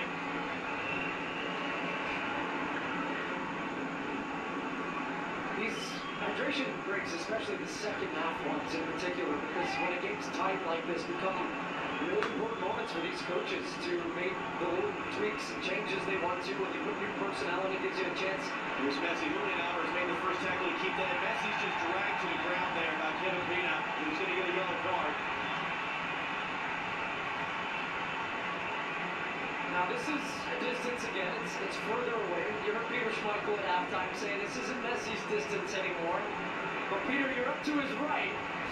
He might have a chance here to prove you wrong. It is a little further out, meaning you need a lot more power to be a goalkeeper from this area. And it has been a while since Messi has scored from a free kick from this distance, but it does maybe give you a chance. You also have Julian Alvarez, who's fantastic and takes them for Atletico Madrid. We'll see what happens here, but most people walk away when it's Messi over it. Rodrigo de Paul, he's going to hang around. 3 saves for Bozinho, including the one-on-one stop on Messi a few minutes ago. This will be the final action before the hydration break in the second half. Is Lionel Messi blocked by the wall? Montero is sprinting to try to get on the end of that bouncing ball. Now he needs to do something with it. He's crowded off it. This was just Chibuzo. We call him Chibuzo. until it wasn't. Now you're talking 20 minutes plus away from the potential of extra time. That was what we said. The danger of the do just enough is you let teams hang around.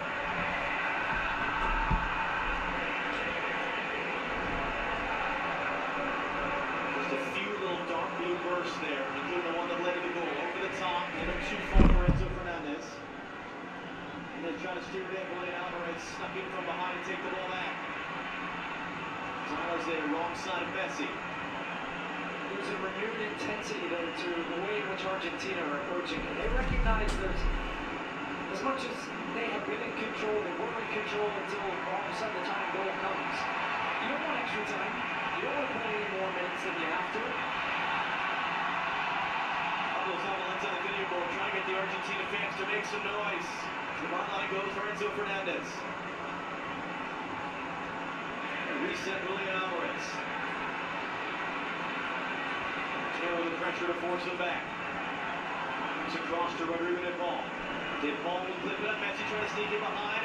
It's an importantly wide header there. It's one right back by De Paul. He couldn't get that to a teammate. It's one back so once again. Pass back now. Why did they defend like this? Verde trying to survive until the break. With the next stoppage of play, they got to get there. Gonzalez.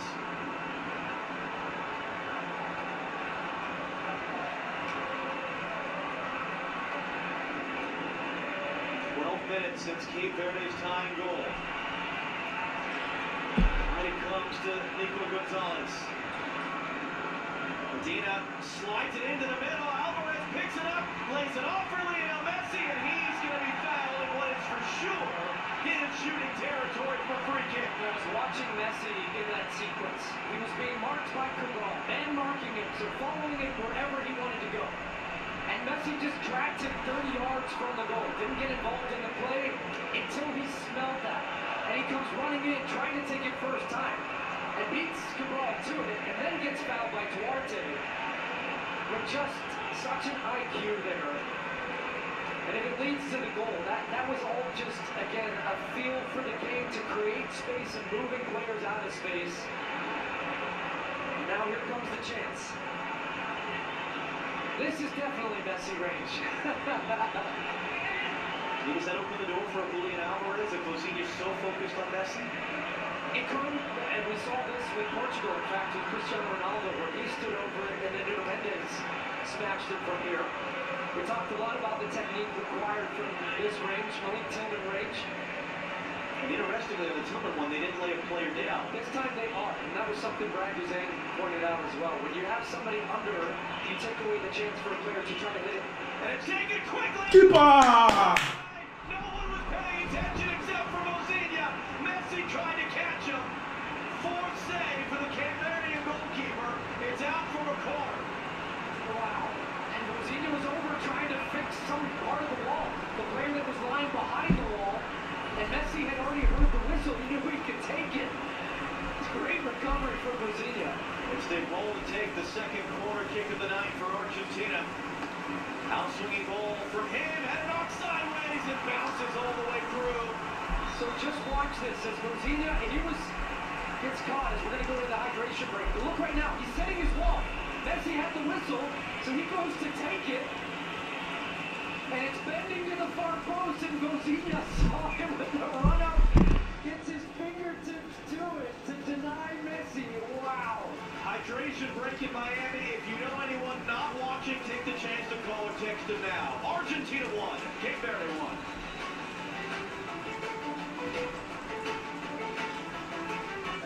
Where are we going? Who are we playing? Local crew. They're legit. They play win or go home, and they haven't gone home. What? In 30 years. How many people know about this? Everybody knows. Ils n'ont jamais perdu. Tienen dans les qualités. Avant l'arrivée des téléphones portables. De que la gente usaba teléfonos que desde que salieron no se des. Depuis l'époque où il fallait souffler des cartouches dans les jeux vidéo. Scroll up quickly from the poster, huh? No, man. Oh, I'm telling you, it's all true. Most of it. Probably.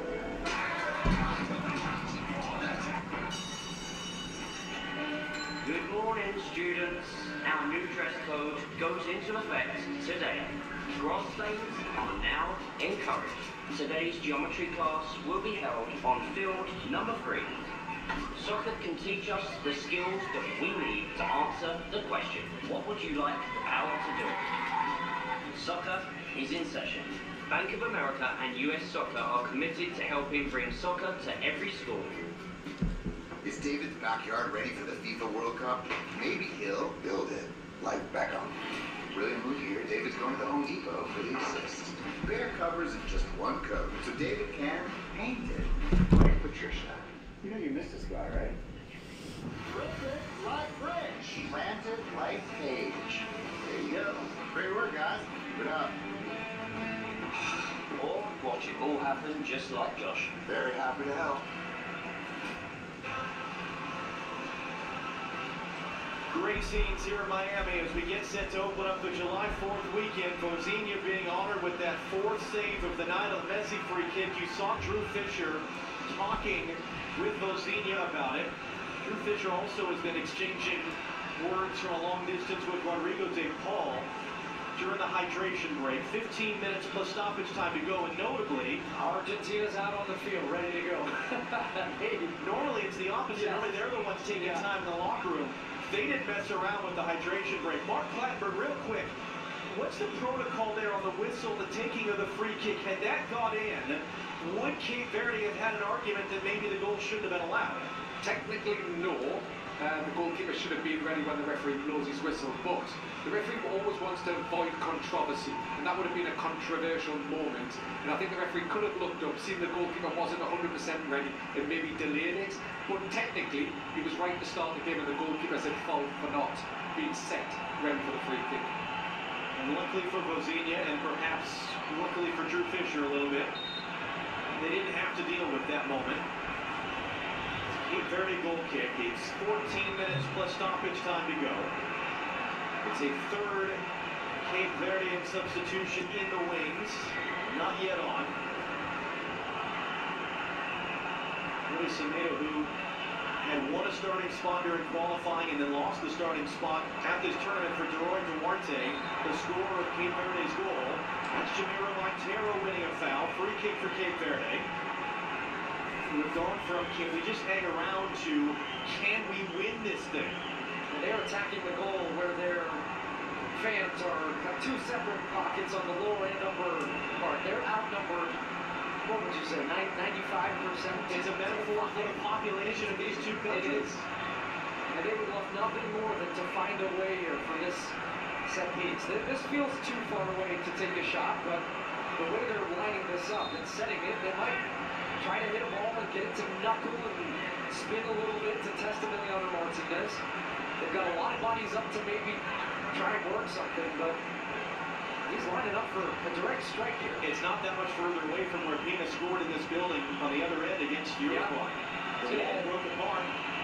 Kevin Pina mishit it. You can't tell right off the foot that wasn't hit clean. And it's a low percentage from that distance, especially against Emiliano Martinez, but hey, why not? Lionel Scaloni on his 100th game in charge of Argentina. 9 losses in the prior 99. The second man in Argentina's history to have this long a tenure as the coach of the team. They've been through this before, multiple times the last World Cup. At Copa America, here in the United States 2 years ago. They were scoreless with Colombia in the final here in Miami, and Messi goes off hurt. None of this has been easy or straightforward. They've had to work for it. And now Livramento, they're battling with Lisandro Martinez. Drew Fisher, as he's done all game, is letting him play. Steven Moreira first to the loose ball. Hernandez trying to keep it. Julian Alvarez takes it away. It's getting physical too, and that was Enzo Fernandez caught with a late tackle. Kevin Pina is already on a yellow card. He was shown a yellow card in the 68th minute. And Drew Fisher, we know as a referee, likes to keep his cool, likes to keep things under control. Is there an argument for a second yellow there? No, I would say that's okay, but that's a last warning that you saw there. If he makes another foul anywhere close to that, he's going to be off. That would be something I'm thinking about right now. I'm barista. And that was a key player, but you can't have a guy in a yellow card like that. Nico Gonzalez is going to get to that ball. He is into the middle. Bouncing ball towards Tim Paul, and that was Lopez Cabral to head it away. Cape Verde have 2 subs up and ready. They're going to bring off Ryan Mendez for Willie Semedo. Elio Varela, who scored the second goal against Uruguay, taking advantage of a turnover. He's going to come on to replace Jovan Cabral. So that's a new front line, but Kevin Pina, who's sort of their anchor in midfield. Yeah, they're going to trust him. Got one more sub, Cape Verde. Argentina, as you can see on your screen, have 3 available substitutions if Lionel Scaloni wants to use them.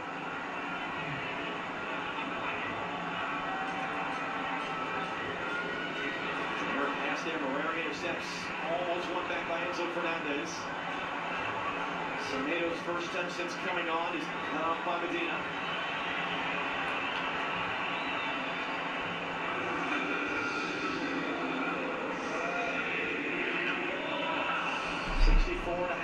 The announced attendance, 95% of whom in Argentina shirts trying to figure out what's going on right now. Yeah, I'm saying that this Cape Verde. Messi now trying to walk it in, roll to the far side, cut in front. Ah! Nico Lopez had a mini moment. Cape Verde might actually beat Argentina on penalties. They might actually beat Argentina on penalties. Position, but he left it. Taken short to Paul, hooks it in, back post, knocked backwards, cleared away. Stand back, Noel Molina, just lumps it forward, Julian Alvarez. tackled away and then misplay by Enzo Fernandez and more Groves in Miami. 9 minutes plus stoppage time to go. But just watch how close this is and look at the decision he has to make. As the ball goes wide, you've got Fernandez waiting to tap this ball home. And instead, Rosinia misses it. And now you've got to make the clearance. Outstretched left foot. And that is inches wide. Enzo Fernandez smacking the post. He thought he had the winning goal. Lopez celebrates with Rosinia, and still they are tied. Excellent clearance. Here's Messi. Andrew Paredes preparing to enter for Argentina.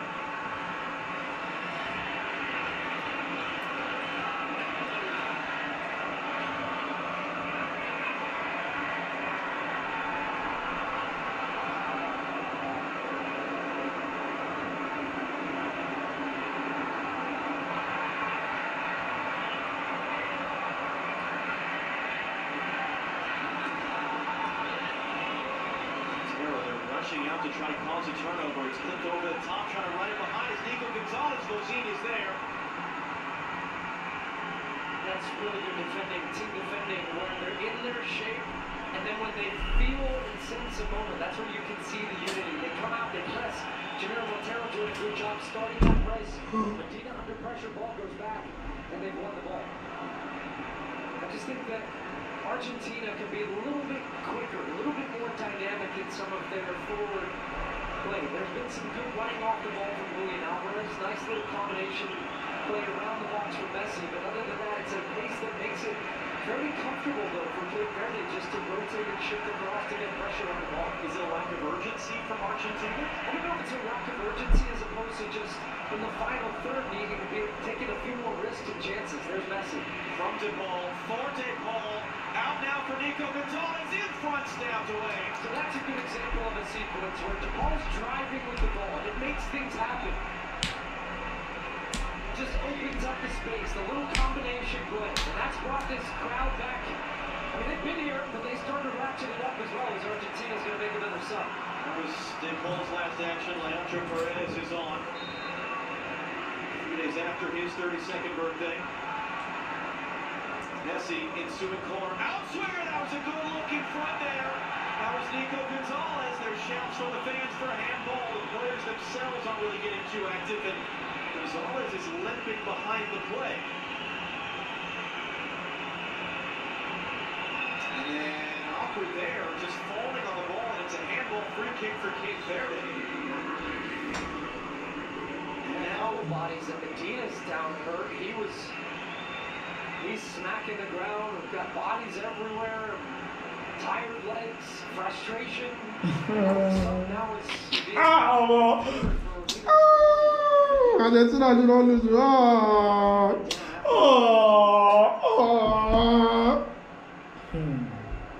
Nico Gonzalez with his hands on his knees right now.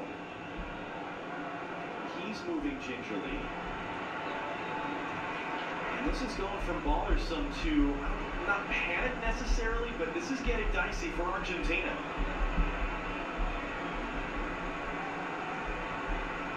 We've got Tagliafico up. This is Argentina's last window for substitution, so if they're going to do one, they might as well make two. They might need to. Medina was trying to make his way over. I think they were going to restart play, then he went down. So now they are going to do that, so.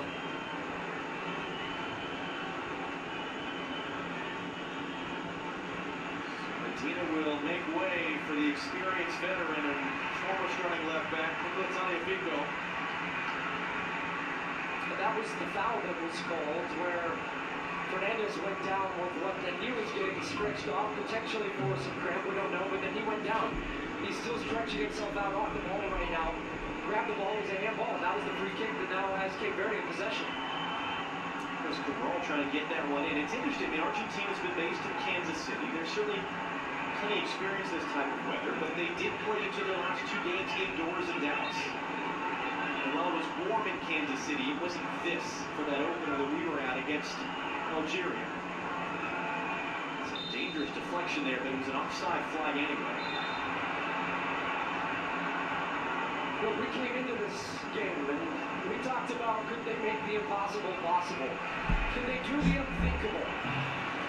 And all trying to make a case, but saying, look, this is maybe a mountain too high for Cape Verde to climb. Largest disparity between FIFA-ranked opponents in a knockout match in the history of the FIFA World Cup, and yet here we are, 1-1, 87th minute of this game. Messi shrugs inside. Lopez Cabral gets to the byline, hooks it in, diving header out by Dine Borges. Alexis McAllister holds it in, but puts it over. He's saying there was a deflection. Drew Fisher does now agree. It is going to be a corner for Argentina.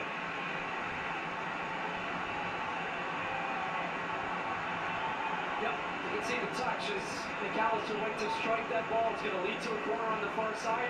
Keep in mind the last couple corners for Argentina. They've gotten ahead on it. It hasn't resulted in a goal. Even the players at the back post stay alive, and if you're marking a guy, don't necessarily focus just on that first touch. As Drew Fisher's going to stop this one. It's the first touch and the second touch. People have a tendency to react. Vozinha bristling off his line. The one thing Messi's never done, scored Olympico from a corner. That one's hooked in. Vozinha didn't get there. His first touch to come out and get it. Last man back. Molina will just clip it in the box. Might stay in. Good hard running there. Nico Gonzalez to come get the ball. That came for Julian Alvarez.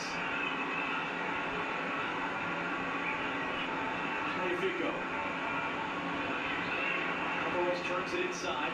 Messi's going to reach out to grab it. Messi walking in on Varela.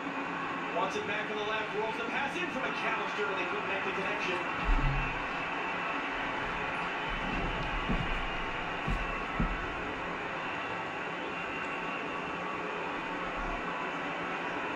If you're Argentina, do you want anything to do with extra time here? Is there an urgency to try to get this now and not let it wait for another 30 minutes? Of course, but it's easier said than done against this defense. Full marks to Cape Verde. The way they have a commitment. Look, they cut off the number essentially. They rotate really quickly to get advantages wide. But look where the body's in the concentration where Argentina want to get the ball. That's why Messi's drifting wide to find that space. Sidney Lopez Cabral defending him. Messi will bring it inside. Messi hooks it in. McAllister was challenging. Nico Lopez clears away. There's an argument for handball. Armando Villarreal of the United States, the video assistant referee. He's having a look at the replay in Dallas right now. And when Messi drifts wide like this, he recognizes if I can draw some defenders out in great space, puts the ball into a great ball. I'm bored.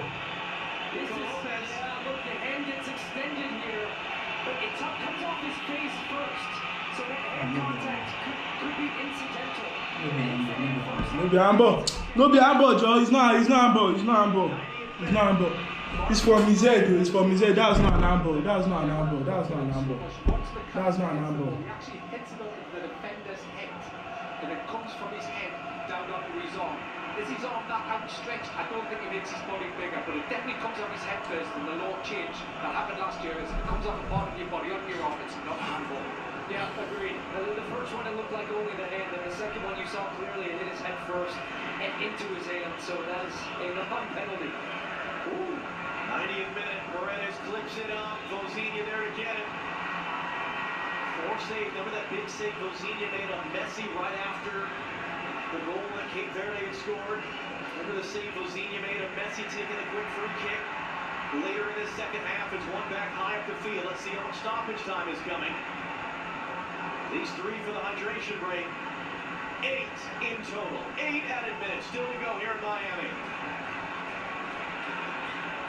8 minutes for Argentina to turn this into a cute story, but another thing that they trundle over on their way to try to defend their World Cup title. 8 minutes for Cape Verde to continue to pull off the impossible. Messi, backdoor, Gonzalez knocks it down, awkwardly dealt with there, not dealt with in fact. Argentina have it back in the box. It comes wide to Enzo Fernandez. Back to Leandro Paredes. Into the middle, Julian Alvarez. Alvarez looking for space to do something. Cuts it in, it's blocked by Pina. Going to try and combine there. It's given right back to Argentina. 8 minutes.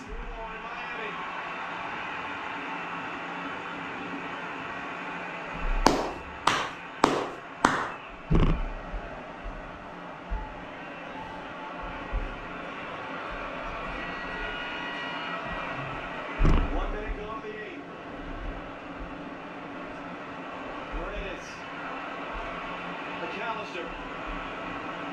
Messi with 3 for company. First will go wide to the far side of Molina.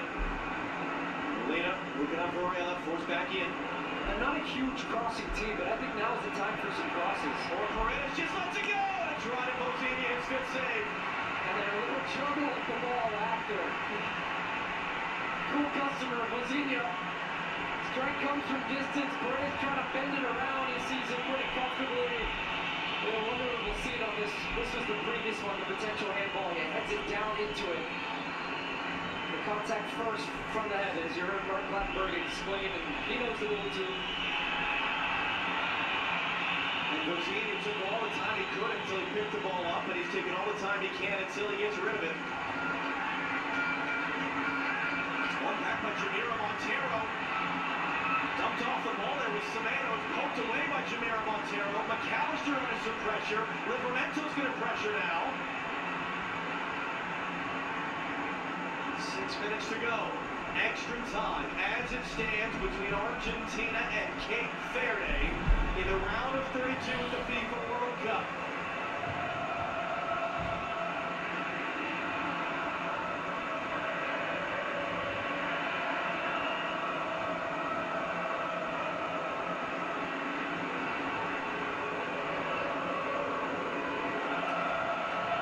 Messi gave Argentina the lead in the 29th minute.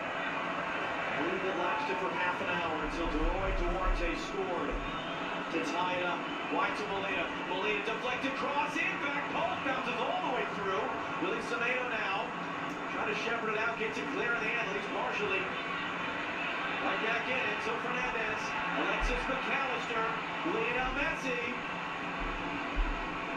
It's Duarte, the goal scorer. Oh, Johnson down! Here comes the Messi free kick in second half stoppage time. Well, he wins the free kick by himself. Gets the ball, chops through a couple defenders. You can see clearly there's no touch on the ball. Makes a foul on Messi. Then he takes a little contact on the knee of the opponent. And here we are, 94th minute. The stage is set for Lionel Messi once again in front of one of the great free kick takers of all time. An owner of Inter Miami, where Messi plays, David Beckham in Miami. Up steps Lionel Messi. 3 years ago, a couple miles up the road, Messi in this same situation buried a free kick on his debut for Inter Miami. This has become his home ever since. He has an opportunity right now to provide yet another highlight reel moment, in the greatest highlight reel moment career we've perhaps ever seen. And Bozini leading the charge for the Cinderellas from Cape Verde. Trying to keep him out. 95th minute. Lionel Messi. Nothing for you, nothing. Nothing.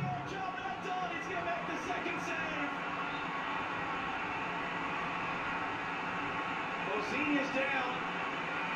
Foul whistle in there. As Lopez Cabral took it off.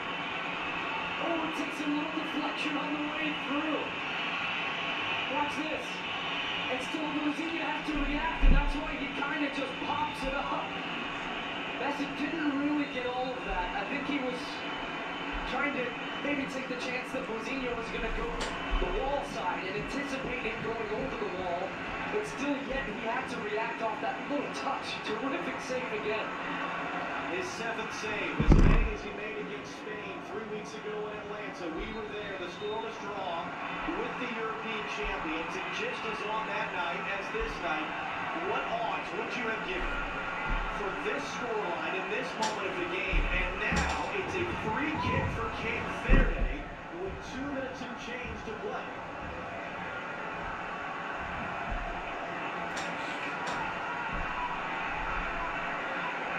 They're bringing a lot of bodies up here. They look like they want to take this one short and try to work it wide, but we're going to set it up, get it towards that back post, try to put some pressure on this back line.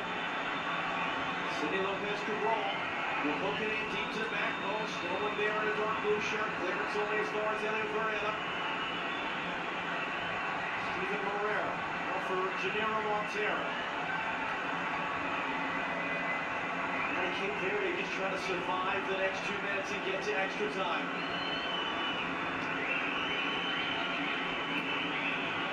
Or do they go and win it?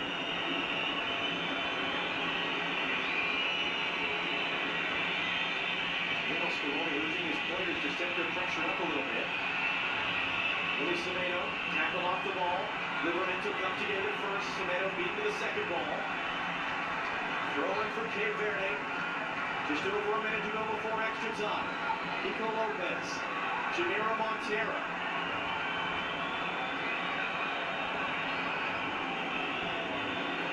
Egypt watching just as stunned as the rest of us right now as they await the winner.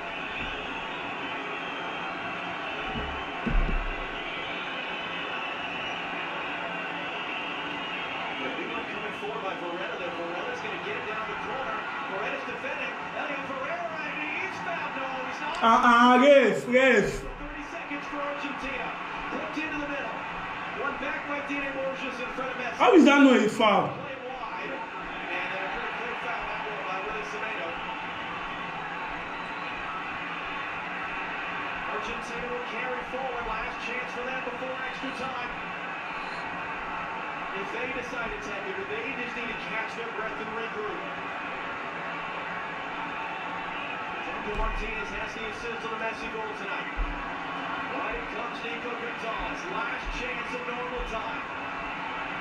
Taliafico. No, that's the end. As stunning as it was in Atlanta, it is stunning. They show his face. Argentina and Cape Verde in the first knockout round of the FIFA World Cup. 30 minutes still to play when we return.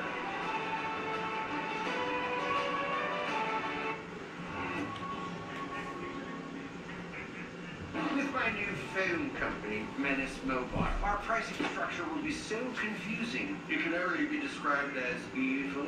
That isn't evil. It's just typical phone company stuff. And besides, people just switch to Verizon with their new Simplicity plan. There's just one plan and one price. What now? And it's only $30 for a single line.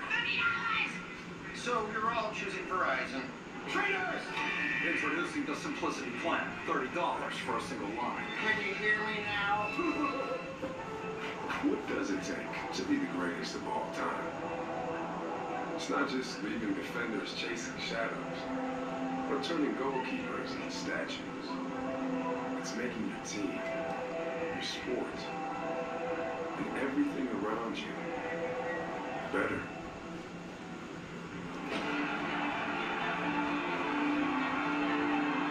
Here's to the greatest of all time.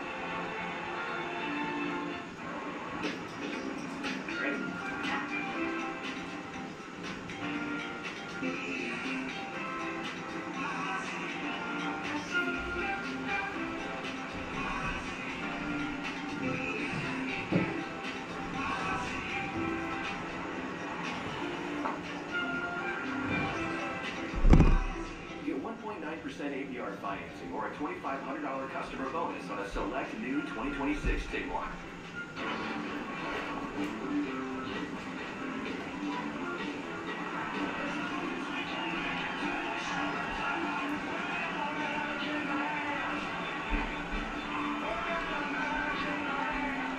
Putting in work to redeem your credit card points shouldn't feel like another job. Cards Optimizer from Intuit Credit Karma lets you compare the best redemption options, so you can unlock more of what you want. Download the app to get started.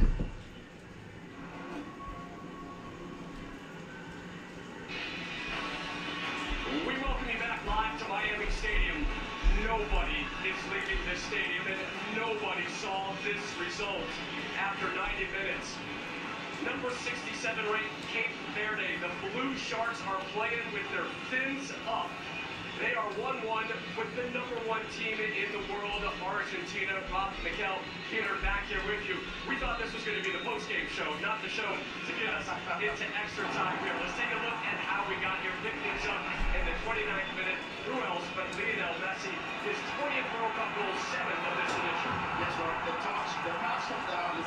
Martinez, absolutely perfect fit pass.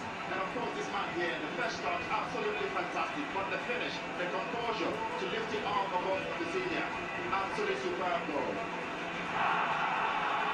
Cape Verde came out playing strong in the second half. This was their fourth shot in the opening 15 minutes. A completely different team that came out for that second half. And we see Durant gets the ball here. He finds the only space there is to get the ball in the back of the net. And it was 1-1, and we were all a little bit shocked because you thought, hey, you know, this is not happening.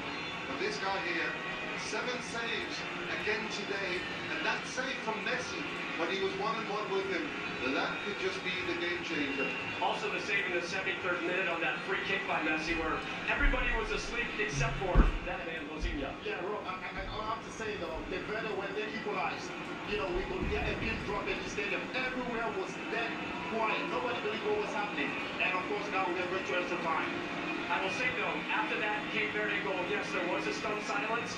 And then this Argentina crowd went full throat. They turned it up. They had the support of this team. But you see what the Blue Sharks have done. This would be the biggest upset in World Cup knockout stage history. Number 1 versus number 67. But we are far from done tonight in Miami. Another 30 minutes to go. And yes, John Strong, we've gotten awfully accustomed to extra time in this round of 32, haven't we? Well, first of all, Rob, it's fun to think back to Russia, and we went, how could a World Cup get any better? Then we went to Qatar, and we went, how could a World Cup get any better? Now here we are. There's a paradox built in here, Stu, because you want to not be disrespectful to Cape Verde. You don't want to act like this is somehow so unbelievable that this team that no one's ever heard of could do this. But you also have to give respect to the fact that this is quite remarkable. And it deserves to be seen as stunning in respect to Cape Verde for what they have been able to do to get to here. So now the question is, what happens now? What do you expect? Yeah, I was going to say, or is that the point you expected and what's going to happen? You know, when Argentina goes up 1-0, Messi scores, you think, okay, well, we've seen this movie before, that was fun. Okay, you made us fall in love with you. Well, here we are in extra time, very much so in the game, limiting Argentina to very few clear attacking opportunities. And now is it, okay, what version of Argentina are we going to see? The one that says enough of this and finish you off, or does this game end up in penalty kicks, or can Cape Verde snatch it? That's what we're going to find out. Challenge to their immediate pressure. Slipped forward by Lisandro Martinez, but they couldn't connect. That's been the criticism of Argentina, is the opponents that they have played have been, in a word, poor. Since the end of World Cup qualifying, a series of friendlies against teams that averaged 91st in FIFA's rankings. They were supposed to play Spain in March in Qatar. War breaks out in the Middle East and turns into sort of political nonsense and posturing. The game ends up canceled. And so now into the steps Bobista, the reigning African Coach of the Year in Cape Verde, to say we're not going to be afraid, we're not just going to back down, we're going to try to trade some punches with you, and they have. And so now what does Argentina do for the first time in a long while, dealing with true challenge and adversity? Well, Molina, early cross, late run in, and a misplay clearance by Pico Lopez will gift Argentina a point. And let's also say, 7 of Argentina's last 13 matches in the World Cup have gone to knockouts, have gone to extra time. So they're no stranger, they're not panicking. But there is a sense of urgency, there is a feel, especially in a game like this. You do not want to chance this in penalty kicks. You want to finish this in extra time. We haven't seen a lot of goals in extra time in this tournament. Well, really in any tournament. It's pretty rare anymore that teams score in extra time. Messi, 6th corner of the night. McAllister got it flipped into a good spot. It's still going to be in there. Lisandro Martinez, chance to fire, he scores! Lisandro Martinez, his first career World Cup assist earlier, his first career World Cup goal now, and Argentina takes the lead in extra time.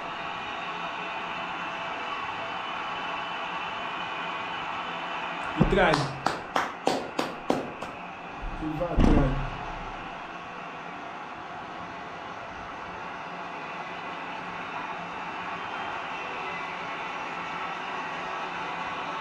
Well, we got our answer.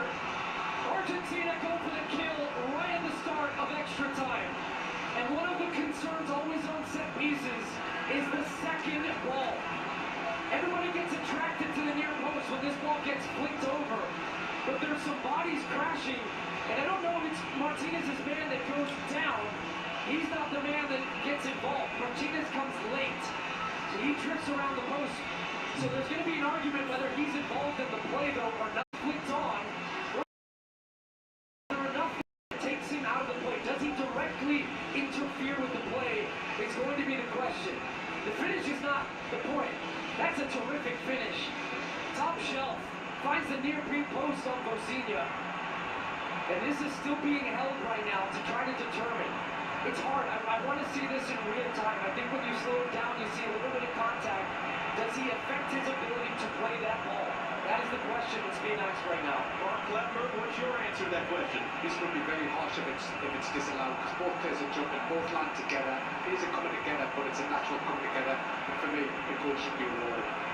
And the same for Drew Fisher and Armando Villarreal. And it takes Argentina 1 minute 57 seconds of extra time to go back in front.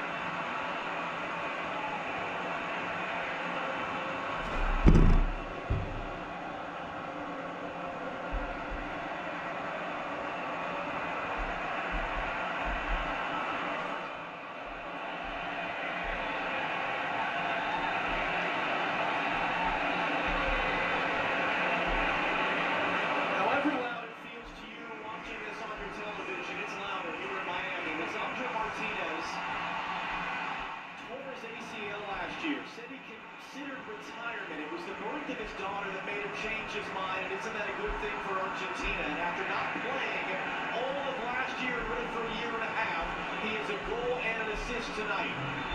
It's Christian Romero who's down in the middle of the field.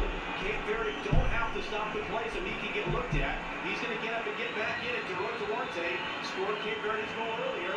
Hands it off wide. Elio Varela cutting in. Forced backwards by McAllister, who got the assist on that goal.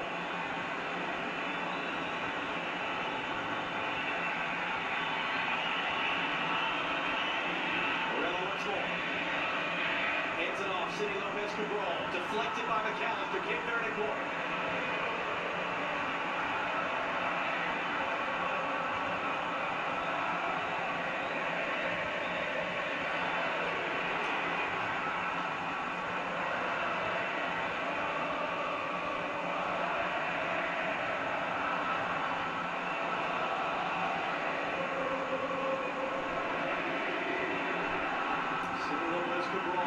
Swinger, and comes backwards, we'll do it again.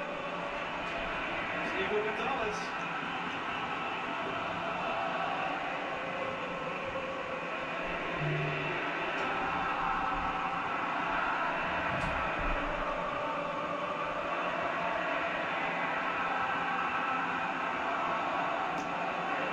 Into the near post, bouncing through, knocked down. Pico Lopez was trying to backheel. It will be a third successive corner for Cape Verde.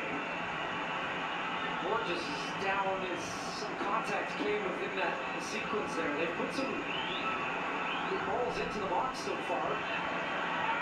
Yeah, I don't see. Oh yeah, it's a knee at the end of that from Enzo Fernandez. Back to this. Nothing that's been a foul. This one is played back into Varela. Into the middle of the field. Steven Barrero is trying to kind of curl that and place it. He got charged down, and now Kevin Pina under pressure as it knocked away. Ruben Alvarez keeps it in play. Barrera trying to recover. Moreno trying to recover. Alvarez doesn't have much support right now. Smartly recycles it.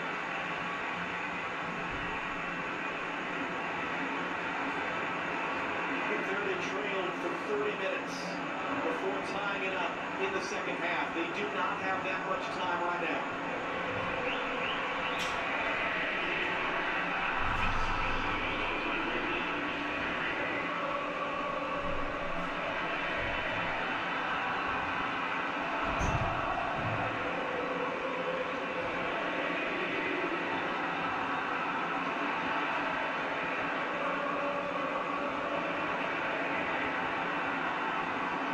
Argentina avoid making the same mistake as they made in normal time and not let Cape Verde hang around and, in fact, put this game to bed with another goal.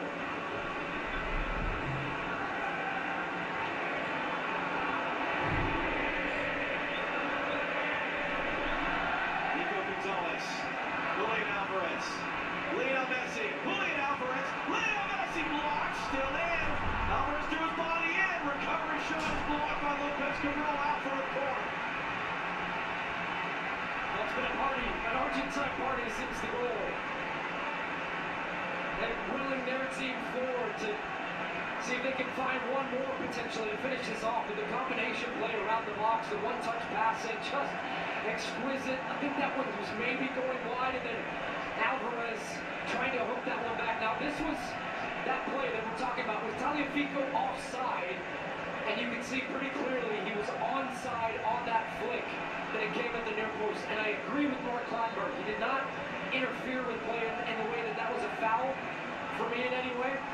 Still, what a great finish. Second international goal for Lisandro Martinez.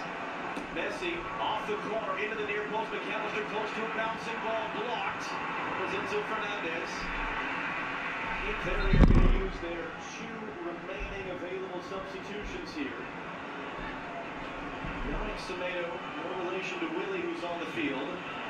Gilson Benchimol will both come on. Roy Duarte created global headlines in the 59th minute of this game with a tying goal, the first of his international career. His night ends. Kevin Pina will come off as well as he's been sitting on a yellow card.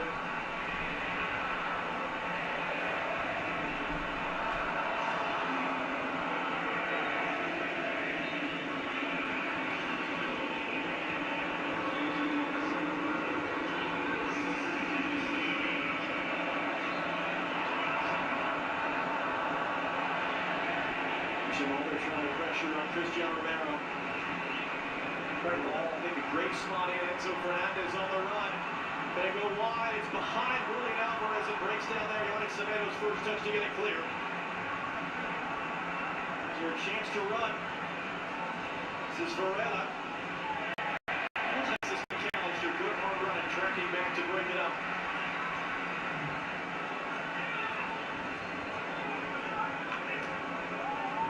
Cape Verde have shown heart all night. They've shown heart to get here. Can they do it again?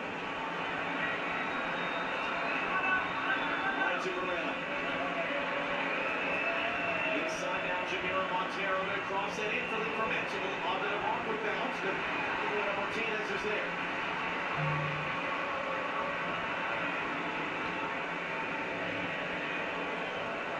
Just for context of what's ahead for Baristas Cape Verde, before that goal from Martinez, we only had one goal in knockouts in extra time. And that was Tielemans in the last minute against Senegal, the penalty. So we hadn't seen many. A lot of these games are going to penalties, and that's what they would have been playing for. But now they've got to find a way, once again, to try to level this, as difficult as it is going to be. Cape Verde are on subs. Argentina have two available. They get an extra sub, as did Cape Verde, because we're in extra time.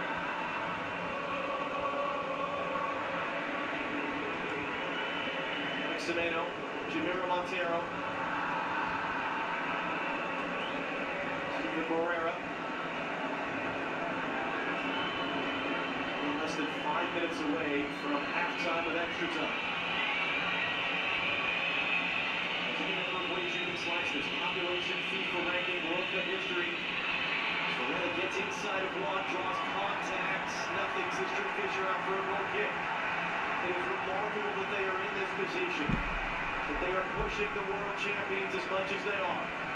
This is the difference right now. Yeah, hangs out at the back post, waits, smells it, gets the first touch to set himself up. That first touch is so good.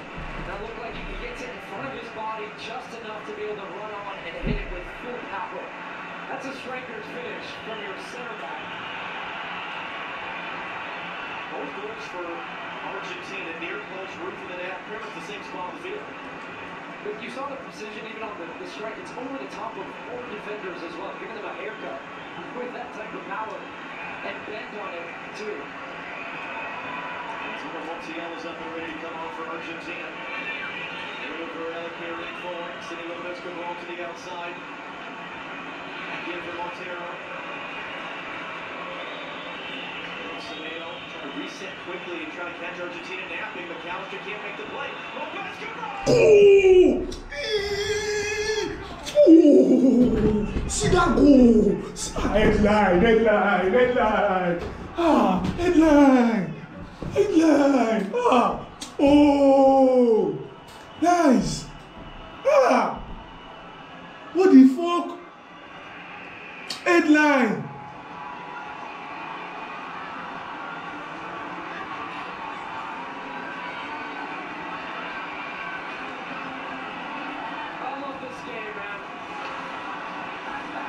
Just love it. What you think is going to happen doesn't always happen. The underdog. You gotta celebrate this game, man. Against all odds. Hi. Hi, what's up? How are you? I mean, the bend on this. Who are you supporting?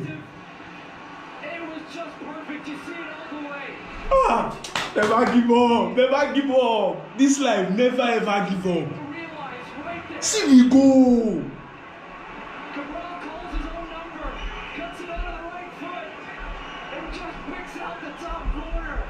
Are you kidding me? Drew Fisher's trying to get the game on. The Cape Verdean fans are celebrating. They can't believe it. I'm not sure he can believe it. Have a day. If you go sleep last one, you don't lose. If you go sleep, you don't lose. You snooze, you lose. See that goal, bro. Come over there, your father. Oh my God. What a finish. Top corner, 2-2. Game on. What on earth is going on? And you're right, we're sitting right behind the main game camera. We could see that happening in the tenths of seconds before it happened. They're going to argue for a handball there. It's not going to be given. Whole Argentina bench is up shouting right now. Final seconds of the first half of extra time. Livramento skips away, and then Varela gives up the chase. They're going to hold this, I believe. Although Drew Fisher just waved that away, or is he saying, no, I saw it, I'm clearing it.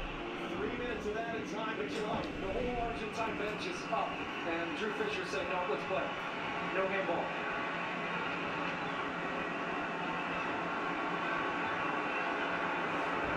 No. Yeah, didn't hit his hand. I thought for a second I saw that. Who are you supporting?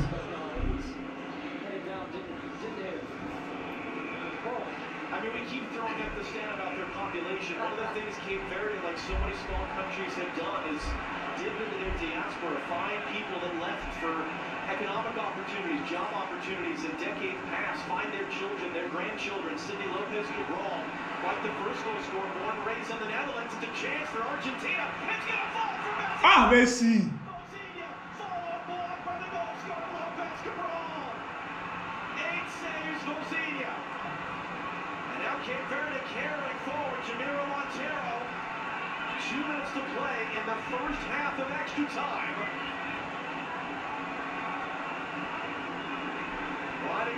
Yeah. Football can never be scripted. Argentina led for 30 minutes across halftime. They led for about 11 minutes here in extra time.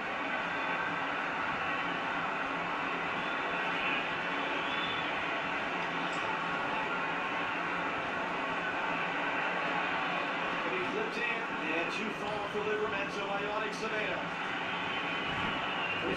Montiel did sneak on, by the way, after the goal. He was subbed on for Nava Molina. You're asking me in our pregame win, how Cape Verde get this done tonight? I said, you know, in the biggest game of their lives, they have to have a perfect game. They have to have the best game of their lives. They are having the best game of their lives. I can guarantee Cabral has not scored a better goal than that in his life. And here they are, toe to toe, with the reigning World Cup champions. 15 minutes left. Maybe penalty kicks. I don't even want to try to predict what's going to happen next.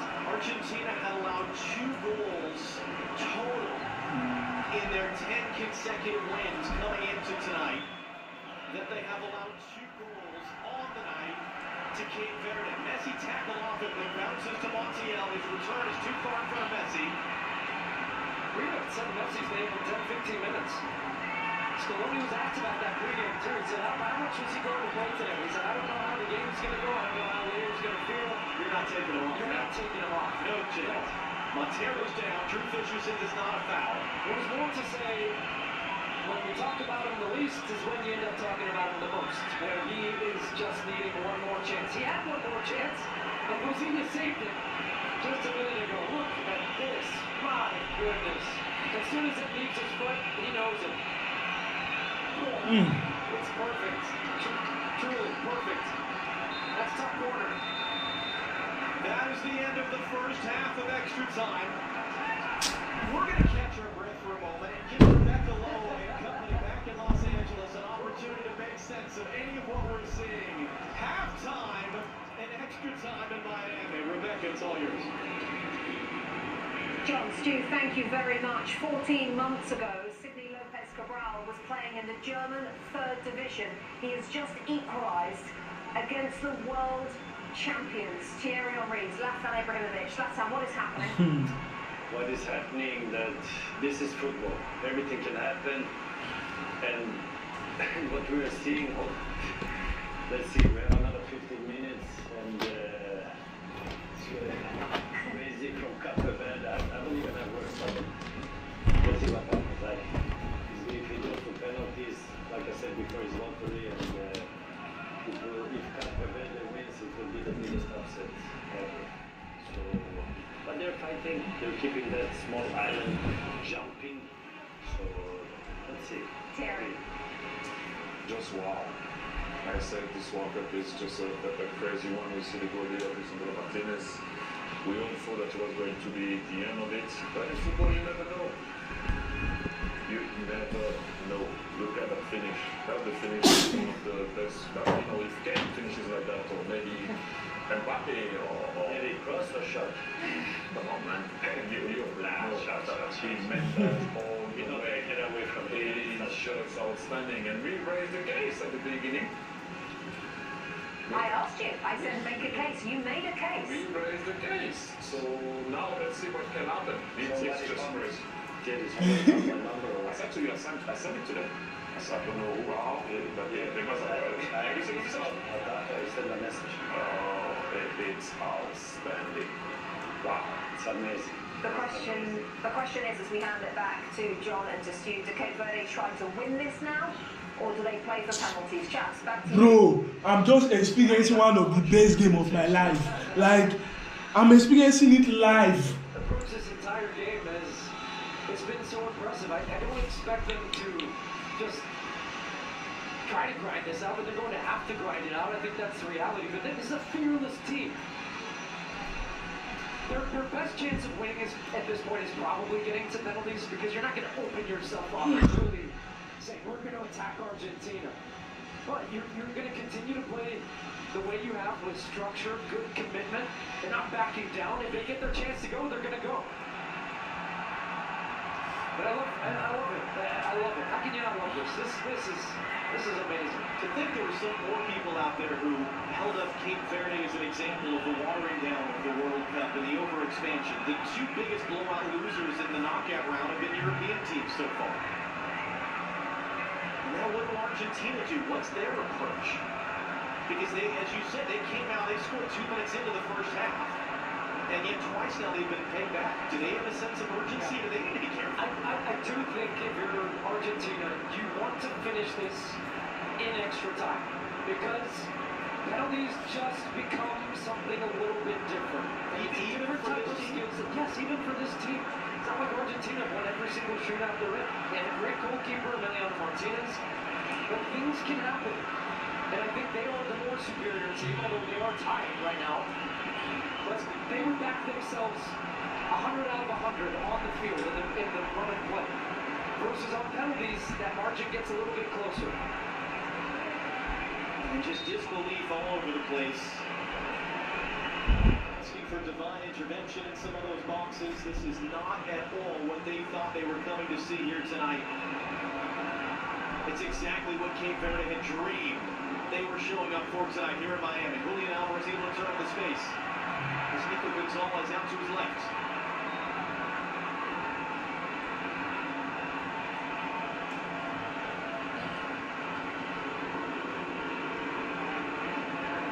Can he be the difference maker as he has been so many times? Jamiro Montero coming in from behind. Fouls Alexis McAllister.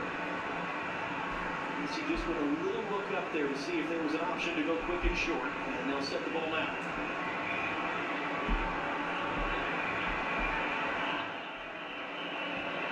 Set pieces have been an issue though for Cape Verde. They've been under a lot of pressure in these moments, and that was what the goal came from the last time. The way Argentina attacked the ball and including the delivery of Lionel Messi. So these are problematic areas for them where you have to make sure you stay with your man and commit to it. Messi hooks it into the traffic, it's knocked down and then cleared away. And these fans were bouncing earlier. These fans just look kind of terrified right now on these shots. It's the Cape Verdean fans to our right making most of the noise. And here they come for more. We're trying to play it for Montero. Bounces wide to Benchimol. He's working on Montiel. Looking for Yannick Semedo. And Semedo, why not? But he pulls it with a line.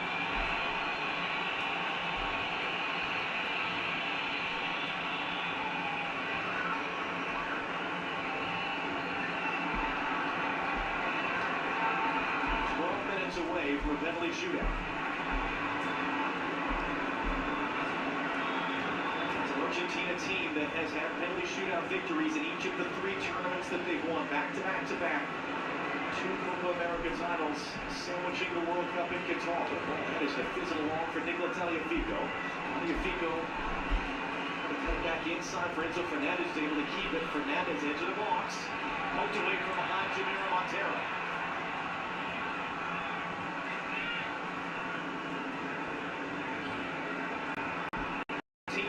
Subs. Who you see on the field is who you get the rest of the way in a potential penalty shootout.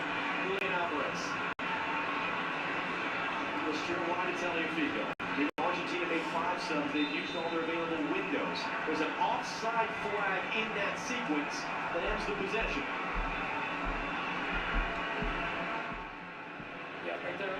Tagliafico's left foot.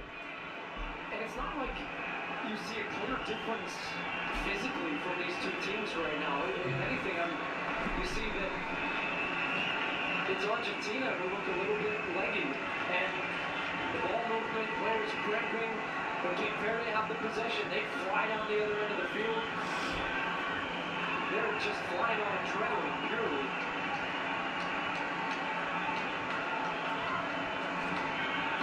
Well, least upset as that was whistled for a foul. Pretty clear shot, it looked like, from Willie Semedo.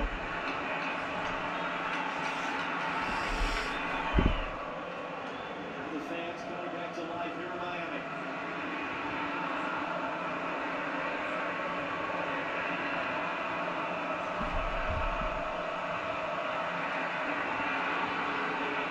Nico Gonzalez. Will drive it in between the defenders. Nico Gonzalez tackled away at the last moment by Dine Borges out for a corner. Great slashing run here from Gonzalez. He sees a gap, he bursts through it, slaloms around one, and of course in those moments you're worried from Cape Verde, you don't want to make a foul. And instead that late tackle comes over. The outswinging ball, make sure if you're Cape Verde, the back post, the second run. Messi, outswinger, good. Argentina retake the lead! Romero to lead the celebrations!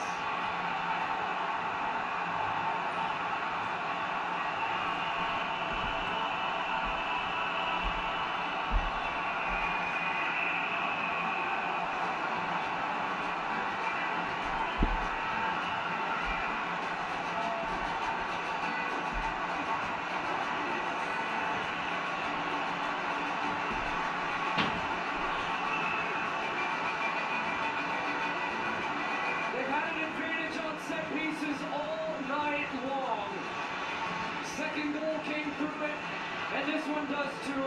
Messi puts it in a great area. And Romero, whether it took a little Oh no, he gets it. Even comes off the hand of the defender, but takes it into that back post. Past the outstretched arm of Bozinia. He just finds a spot, gets a great leap, heads it down. It would have been interesting had it gone in potentially without the touch. I think the touch takes it in to that back post there. Argentina on the ropes. And have they delivered the knockout blow now? There's still time for Cape Verde. But what a header from Cuti Romero. It's his first goal in over 2 years. It is still his goal in the official scoring. It is Lionel Messi's 9th career World Cup assist, tying a record held by West German Fritz Walter since the 1950s. It is the 3rd time tonight Argentina have taken the lead. Can Cape Verde for a 3rd time tonight tie the game? Or can Argentina finally close this thing down and move on to the next round?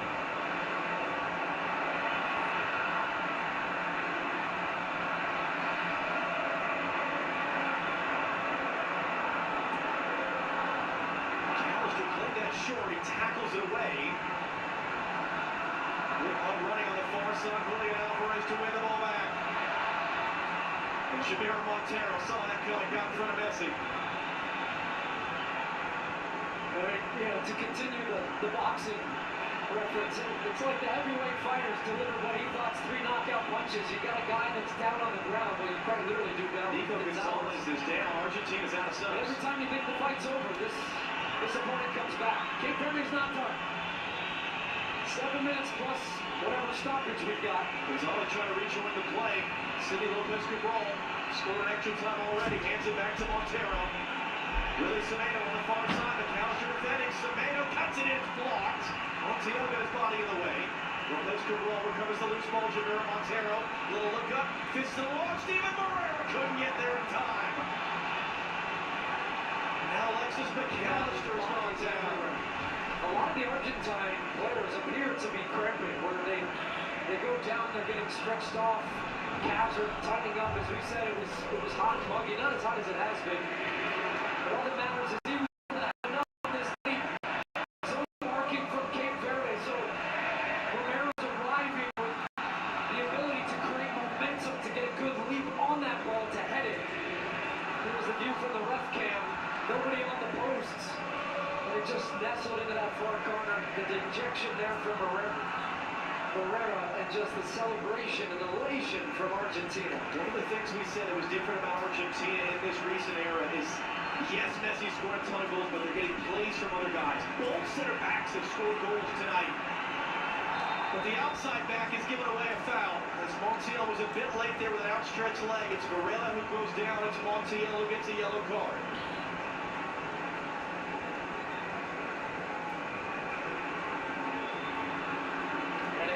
Goal scorer who was going over to take this, Cindy Lopez Cabral, from the same part of the field, just the opposite side of the field, where he just hit the shot of his life.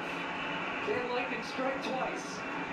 Because this is an angle where you could potentially shoot directly on target. This gives you a great sense of what he's looking at. Because Argentina is going to have players around the 6-yard box. It's not a lot of space between the defense and the attacking players and Emiliano Martinez.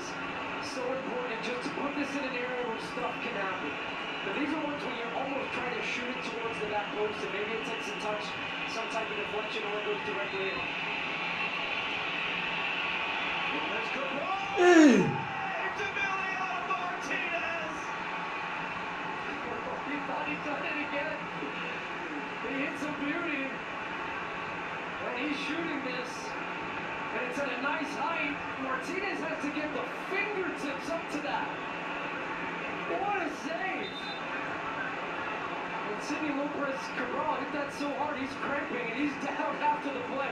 You've got an Argentine player down too with a head injury. He's blocked from our view, but Drew Fisher's calling over the training staff. And he took a step in, too, so then he had to go back and up to save it. Big time save. Just the second save all game for Emiliano Martinez. We've got 4 minutes to play plus stoppage time. We might well have a lot of stoppage time. Rico, who was down, is on his feet now.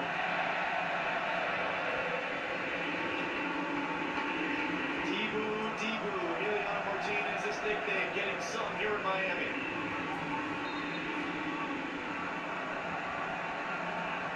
Drew Fisher still wants the medical staff to come out, it looks like, and look at Tagliafico.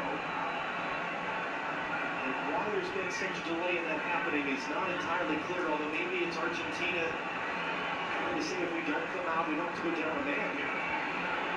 Yeah, he was on the near side of your picture there. I don't know if he took contact to the face, and they're also changing a jersey essentially on his jersey, so he has to switch it out. They're just going to make sure. So it looks like they're going to have to defend this corner man light. Drew Fisher's holding it for now.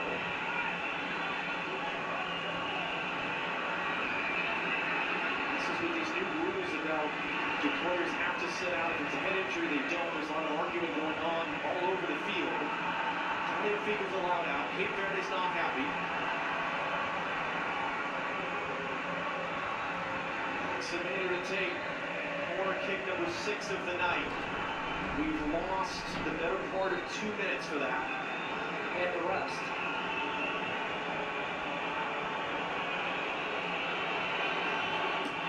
Into the near post, out from the near post. Dos Santos, the American backup goalkeeper for Cape Verde, who used to be Messi's teammate here in Miami, was quick to recover the ball, so Cape Verde can get it back into play.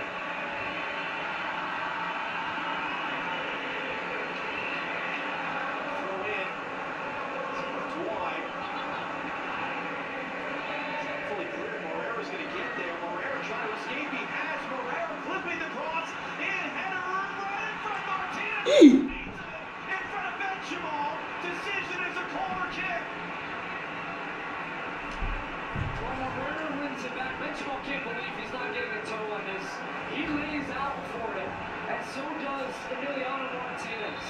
Look, you see this replay, how close this was on the second ball. And my belief is that he was onside, too, by the way he timed his run on the second ball. They're pushing. Here it comes again. As far as Yannick Semedo, put back in. He was offside, at least according to the call on the field down on Livramento. I think he was offside. I think he's glad to be offside after this one. Yeah, he's offside. Middle bottom of your screen, bottom right. Is Argentina doing a good job stepping out there. This was that last chance. Watch Benjamin. He lays out, anticipates, just misses it with his right foot.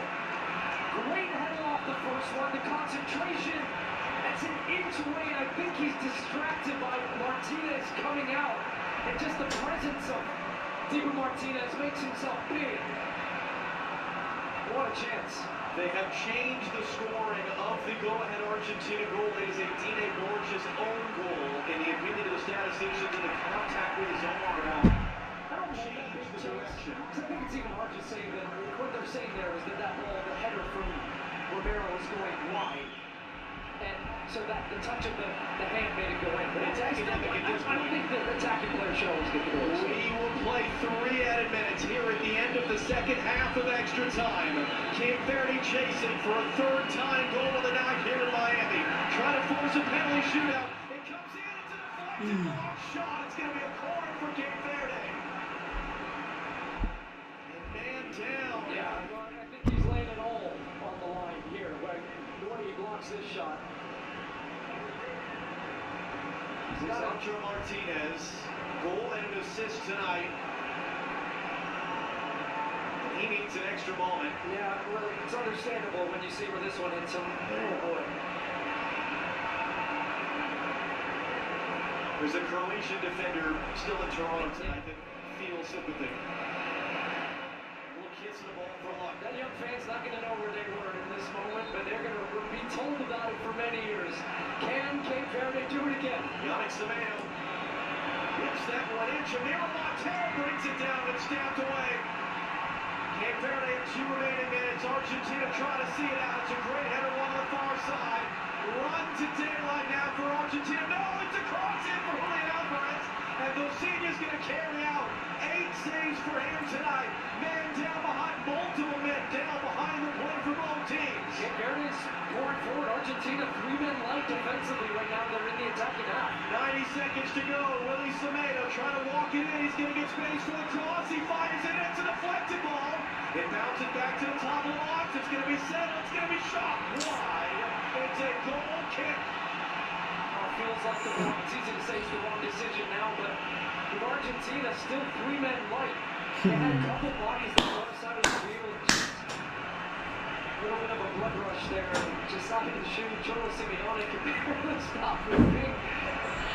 He's a man who's always strong in defense on the sideline, yeah, as opposed to being the great coach from Atletico Madrid, former international for Argentina, son's on the team. Is there another chance coming for Cape Verde? Can Argentina exhaust the final 60 seconds? Messi chases the ball down. And he's going to play it forward and try to do just that. Nico Gonzalez now battling in the corner. Can't keep it cleanly. It's played long into the middle.